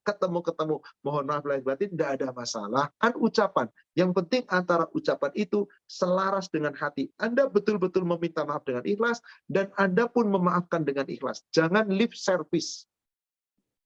Karena prinsipnya, minta maaf bukan harus nunggu Idul Fitri. Nunggu menjelang Ramadan. Minta maaf itu, kalau kita berselisih, ada batas maksimal yang nggak boleh kurang dari itu. Maaf, lebih dari itu. Coba Ibu buka di Bulughul Maram nomor hadis 1507.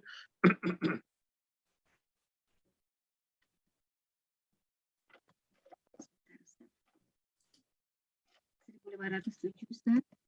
Ya. Dari Abu Ayyub radhiyallahu anhu bahwasanya Rasulullah SAW bersabda, tidak halal bagi seorang muslim memusuhi saudaranya lebih dari 3 malam. Ketika bertemu satu dengan yang lainnya, mereka saling berpaling. Dan orang yang paling baik di antara keduanya adalah orang yang memulai mengucapkan salam. Ini dia Ibu. La yahillu, tidak halal, berarti haram. Li muslim ayyahjura akhahul muslim fauqa thalath. Seorang muslim bermusuhan dengan muslim yang lain lebih dari 3 hari, tidak saling memaafkan, haram, tidak boleh. Yang ini berpaling, yang itu berpaling, nggak mengucapkan salam, karena kedengkian. Apabila ada di Idul Fitri, mengucapkan sekaligus, ketemu atau dengan ngirim WA dan yang lain, mohon maaf lahir batin, tapi cuman ucapan tanpa sepenuh hati, dan Anda tidak sebenar-benarnya memaafkan atau meminta maaf, dosa Anda. Berarti Anda dusta di hadapan Allah. Katanya mohon maaf lahir batin. Kenapa hati Anda tidak mendendam, tetap masih mendendam? Kenapa mulut Anda mengatakan maaf lahir batin, tapi kesampa sesungguhnya Anda belum memaafkan, dan Anda tidak ikhlas meminta maaf? Emang salah apa gue? Misalkan, pokoknya enggak, sampai kapanpun enggak. Ada orang-orang yang pengen ketemu, ikut-ikutan, kemana ke bulan, ikutan dong, tapi dia nggak mau sendiri. Kenapa? Takut, malu, dan seterusnya. Intinya, memaafkan, saling memaafkan, itu batas maksimalnya 3 hari bagi yang punya permusuhan, bagi yang punya pertengkaran. Nggak boleh lebih dari itu. Nggak halal. Segeralah bermaaf-maafan.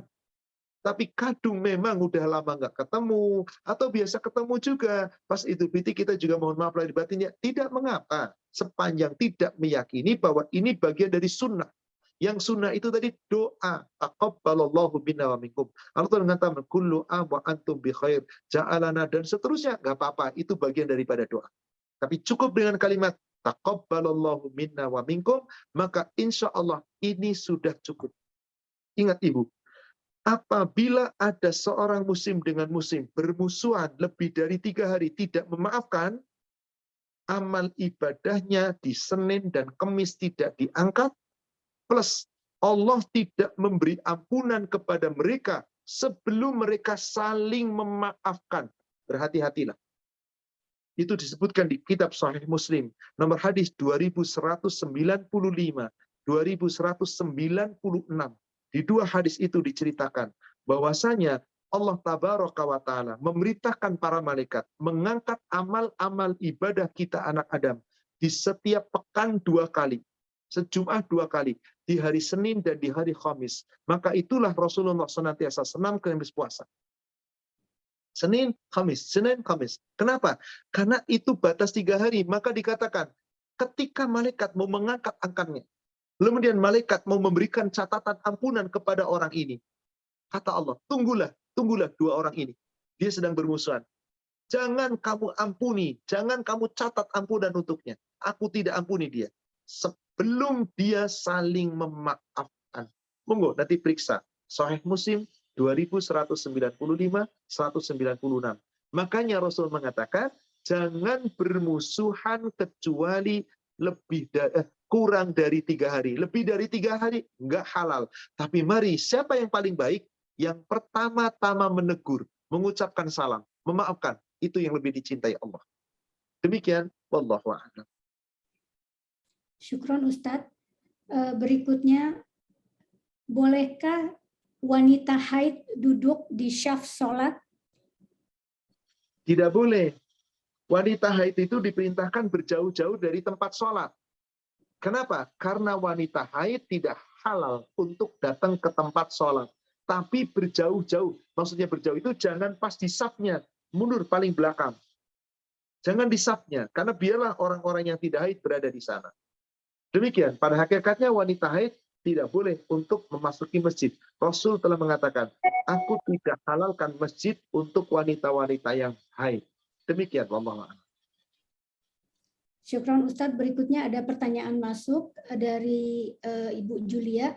Assalamualaikum Ustadz Susilo. Saya Julia mau bertanya, keluarga kami punya tradisi sungkeman dan makan bersama setelah sholat Id.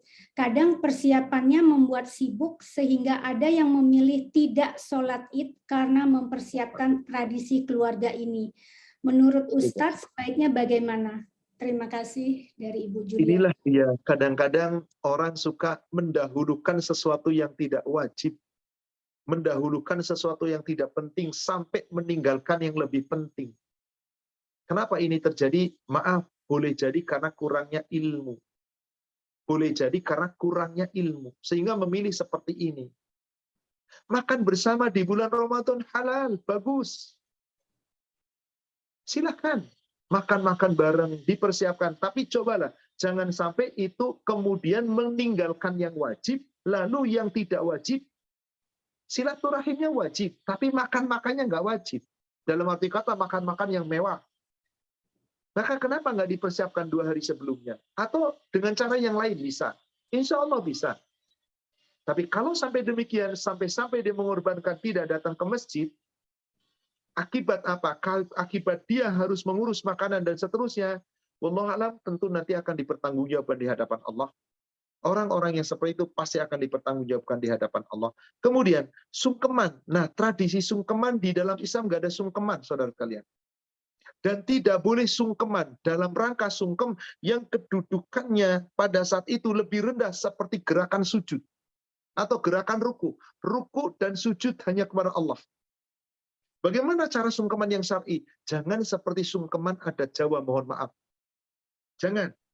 Duduk orang tuanya di sini, lalu giliran salaman, lalu bersimpuh, Bahkan kalau adat yang Jawa betul-betul dari keraton, itu yang dicium kakinya. Sujud gerakan itu. Tidak boleh, haram.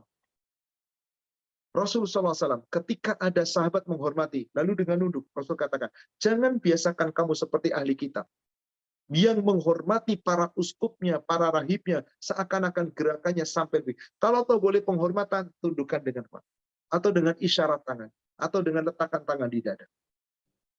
Tidak boleh membungkukkan tubuhmu seperti gerakan ruku, apalagi sujud. Ruku dan sujud hanyalah hak Allah. Maka bagaimana sungkeman yang benar? Berdiri orang tuanya. Ustadz, gimana kalau nggak bisa berdiri? Ya sudah, duduk orang tuanya. Tapi jangan nyungkem begitu. Bagaimana caranya? Anaknya duduk, kemudian supaya sejajar, kemudian orang tuanya dipeluk. Dicium tangannya, jangan duduk begini, tapi tangannya diangkat. Bahkan subhanallah, sunnahnya seorang tua mencium tangan anaknya pun termasuk bagian daripada sunnah. Angkat tangannya si anak, dicium. Nah, kenapa kau mencium tangan anak? Tanda orang tua setuju dengan perbuatan anak. Menghargai karyanya anak. Menghargai perbuatannya anak. Subhanallah. Boleh seperti itu. Dicium lagi ubun-ubunnya di keningnya. Nah, ini menghargai tentang akal Anda, iman dan takwa Anda berdasarkan akal yang benar. Hargai dia, nggak masalah. Jadi bukan cuma anak yang mencium orang tua cium anak juga. Atau kalau yang paling abdul adalah sama-sama berdiri, berpelukan. Kalau itu sama-sama mahram, laki-laki wanita, kakak adik, pelukan nggak ada masalah. Cium kan, saling mencium dari arti kata mencium pipinya adik. Nggak masalah laki-laki, saudara laki-laki mencium pipinya saudara perempuan. Nggak ada masalah. Dalam Islam halal, boleh. Insya Allah. Tapi maaf, yang bukan mahram nggak boleh. Iparnya nggak boleh. Kemudian suaminya kepada saudara perempuan dari adanya nggak boleh. Kenapa? Karena itu bukan mahram. Jadi harus dijaga adab-adabnya. Jadi sungkem, kalau tradisi yang sungkem itu tunduk seperti gerakan rudu atau sujud, maka itu tidak boleh. Tapi kalau sekedar bersalaman atau salaman yang sejujurnya sejajar atau salaman yang tidak sampai seperti ruku dan sujud, maka itu insya Allah tidak mengapa. Allah alam, itu sekedar penghormatan. Demikian, wallahu alam. Syukron Ustadz. Berikutnya ada pertanyaan masuk dari Ibu Nia. Ustadz, apakah boleh wanita yang sedang haid ziarah kubur? Boleh, insya Allah. Tidak masalah. Tidak ada larangan wanita haid ziarah kubur. Sama sekali tidak ada dalil wanita haid ziarah. Haid itu larangannya cuma satu, nggak boleh sholat. Dan tidak ada qadha baginya. Dua, nggak boleh puasa. Tapi wajib qadha baginya. Tiga, tidak boleh masuk masjid. Tidak boleh masuk masjid. Empat, tidak boleh tawaf di Baitullah. Lima, tidak boleh berhubungan suami istri. Hanya itu. Selain itu halal. Demikian. Syukron Ustadz. Berikutnya, bagaimana hukum meninggalkan sholat id bagi orang yang safar? Orang safar memang bagaimana lagi kalau tidak mendapatkan? Selama tidak diniatkan dari awal meninggalkan sholat id. Dari awal tidak punya niat meninggalkan sholat id. Maksudnya apa? Dia betul-betul bukan sengaja untuk meninggalkan. Qadarullah. Berangkat dari pagi misalkan tadi. Idnya besok. Qadarullah sepanjang jalan macet dan nggak bisa. Akhirnya nggak bisa. Maka saat itu dia tidak bisa sholat id. Semoga dimaafkan. Tapi kalau bisa, bersiap-siaplah meskipun dengan pakaian sederhana. Lecek Ustadz, nggak apa-apa, nggak bisa mandi. Kan nggak masalah, sunnah. Yang penting tujuannya sholat idnya. Dan kemudian apa? Dengarkan khutbahnya. Mampir sejenak kalau bisa. Dan insya Allah kalau mobilnya itu mobil pribadi bisa. Tapi kalau sedang di atas mobil umum dan seterusnya, ya nggak mungkin. Di atas kereta, ya nggak mungkin. Maka di sini, orang yang mau bersafar, apabila itu sudah jelas nanti meninggalkan id, berarti dia telah menghindar dari perintah Allah. Tapi bersafar tujuannya nanti insya Allah sampai dan tetap akan sholat id, qadarullah kehalang oleh macet dan seterusnya, sehingga tertinggal sholat id, semoga dimaafkan. Semoga dimaafkan. Bagaimana mungkin kita mengorbankan sholat id yang setahun sekali? Sholat id yang hukumnya setahun sekali, mau dikorbankan. Subhanallah. Jangan, saudara sekalian. Meskipun mohon maaf, kadang-kadang ini terjadi. Kadang-kadang ini terjadi. Inilah manusia, semoga dengan kita betul-betul mengingat ini dan kita mempelajari ini, kita insya Allah nanti di berikutnya kita betul-betul serius mempersiapkan. Karena ini bagian daripada akidah dan yang wajib kita jalankan. Wallahu a'lam. Demikian, saya rasa cukup pertanyaannya Umu, sudah mendekati waktu, kita sama-sama akhiri kita dengan doa. Semoga Allah Subhanahu wa taala insya Allah senantiasa melimpahkan rahmat dan barokahnya bagi kita. Allah menaungi kita dengan petunjuknya sehingga kita istiqomah di atas iman dan takwa. Semoga kita senantiasa terjaga dalam ketaatan, dalam ibadah. Dan yang paling penting, mari pertahankan ibadah kita yang telah kita lakukan di bulan Ramadan. Terus kita jaga sepanjang di 10 bulan yang lain, di 11 bulan yang lain. Ramadan sudah berakhir, Syawal tinggal hari ini. Akan ketemu dengan 10 bulan berikutnya. Semoga kita mampu menjalankan dengan sebaik-baiknya. Kualitas yang terbaik yang kita lakukan. Meskipun secara jumlah boleh jadi tidak sebanyak di bulan Ramadan, boleh jadi. Baik, mari Ibu jamaah soleha yang semoga dirahmati Allah, baik jamaah soleha Jakarta maupun Singapura, mari di penghujung daripada kajian ini kita sama-sama angkat tangan kita munajat seperti kita tundukkan hati kita memohon kepada Allah. Semoga Allah mengijabah doa kita. Bismillahirrahmanirrahim. Alhamdulillahi Rabbil Alamin. Hamdan kathiran tayyiban mubarakan fi kama yuhibbu Rabbuna wa yarda. Allahumma salli ala Muhammad wa ala ali Muhammad. Allahumma Rabbana taqabbal minna. Allahumma Rabbana taqabbal minna. Allahumma Rabbana taqabbal minna ibadatana. Wahai Allah ya Rabb, kabulkanlah segala amal ibadah kami ya Allah. Ampunilah kesalahan dan dosa-dosa kami ya Allah. Ya Allah, jadikan kami menjadi hamba-hambamu yang tetap istiqamah di atas iman dan takwa ya Allah. Ampuni kesalahan dosa kami, kesalahan dosa kedua orang tua kami, saudara-saudara kami, handetolan kami, kaum muslimin, kaum muslimat, mukminin, mukminat, dimanapun mereka berada, baik yang masih hidup maupun yang telah Engkau wafatkan. Ya Allah, bagi orang tua kami, saudara kami, handetolan kami yang telah Engkau wafatkan, ya Allah, lapangkan kuburnya, terangi tempat masuknya, bersihkan seluruh kesalahan dan dosanya dengan air, dengan embun dan salju. Dan bersihkan seluruh kesalahan dan dosanya sebagaimana telah bersihnya kain yang putih yang bersih dari kotoran. Gantikan untuk mereka ya Allah suatu tempat yang terbaik, yang lebih baik dari tempatnya di dunia ini, jadi tempatnya di surgamu nanti. Ya Allah, berikan untuknya ya Allah pahala yang melimpah ruah. Ya Allah, berikan kepadanya surga Jannatun Na'im yang penuh dengan kenikmatan. Jauhkan dari azab kuburmu dan jauhkan dari azab neraka. Bagi kami dan saudara kami yang masih diberikan oleh-Mu kehidupan ya Allah, ampuni kesalahan dan dosa kami ya Allah. Apabila Engkau menghendaki kami diberikan kami kehidupan, ya Allah, hidupkan kami dalam keadaan iman, hidupkan kami dalam keadaan takwa. Jika Engkau menghendaki kami diwafatkan, ya Allah, wafatkan kami dalam keadaan Islam, wafatkan kami dalam keadaan husnul khatimah. Allahumma Rabbana hablana min azwajina wa dhurriyyatina qurrata a'yun waj'alna lil muttaqina imama. Rabbana hablana minas salihin. Rabbana hablana min ladunka dhurriyyatan thayyibah innaka sami'ud du'a. Rabbi ja'alna muqimas salati wa min dhurriyyatina Rabbana wa taqabbal du'a. Wahai Allah, karuniakan kepada kami, keluarga kami menjadi keluarga yang sakinah, mawaddah, warahmah. Jadikan keluarga kami dan anak keturunan kami orang-orang yang taat dan berbakti ya Allah. Birrul walidain, berbakti kepada kedua orang tuanya, berguna untuk agama, nusa dan bangsanya, dan untuk kehidupan dunia dan akhiratnya. Ya Allah, jadikan kami dan anak keturunan kami orang-orang yang tetap mendirikan salat, orang-orang yang tetap senantiasa menjalankan segala perintah-Mu, syariat-Mu, aturan-Mu, dan menjauhi segala larangan-larangan. Allahumma ya muqallibal qulub, tsabbit qulubana ala dinik. Allahumma ya musarrifal qulub, sarrif qulubana ala ta'atik. Wahai Allah, Engkau yang senantiasa membolak-balikkan hati kami, balikkan hati kami ya Allah, teguhkan agar tetap di atas agama-Mu. Engkau pula yang memaling-malingkan hati kami, palingkan hati kami ya Allah, agar senantiasa berada di atas ketaatan kepada-Mu. Allahumma jannibna munkaratil akhlaq wal a'mal wal ahwa wal adwa. Allahumma inna nas'aluka al-huda wat-tuqa wal afafa wal ghina. Ya Allah ya Rabb, jauhkan kami semua dari akhlak-akhlak yang buruk, Jauhkan kami ya Allah dari segala amal-amal yang buruk.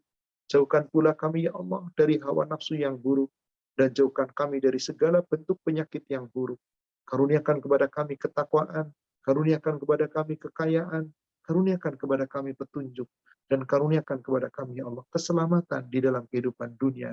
Untuk menggapai ridho-Mu menuju surga. Ya Allah ya Rabb. Allahumma inna nas'alukal jannah wa na'udzubika minan nar. Allahumma inna nas'alukal jannah wa na'udzubika minan nar. Allahumma inna nas'alukal jannah wa na'udzubika minan nar. Allahumma inna nas'aluka fi husnul khatimah wa na'udzubika min su'il khatimah. Wahai Allah, kami mohon kami semua ya Allah agar diberikan oleh-Mu surga-Mu ya Allah. Kami memohon surga-Mu ya Allah dan jauhkan dari neraka-Mu ya Allah. Masukkan kami ke dalam surga-Mu ya Allah dan jauhkan kami dari neraka-Mu ya Allah. Ya Allah, wafatkan kelak kami dalam keadaan husnul khatimah. Rabbana la tuzigh qulubana ba'da idh hadaitana wa hab lana min ladunka rahmah innaka antal wahhab. Rabbana atina fid dunya hasanah wa fil akhirati hasanah wa qina adzabannar. Wassallallahu ala sayyidina Muhammadin wa ala alihi wa ashabihi ajma'in. Wa akhiru da'wanil hamdulillahi rabbil alamin. Amin ya rabbal alamin. Semoga Allah mengabulkan doa kita. Demikian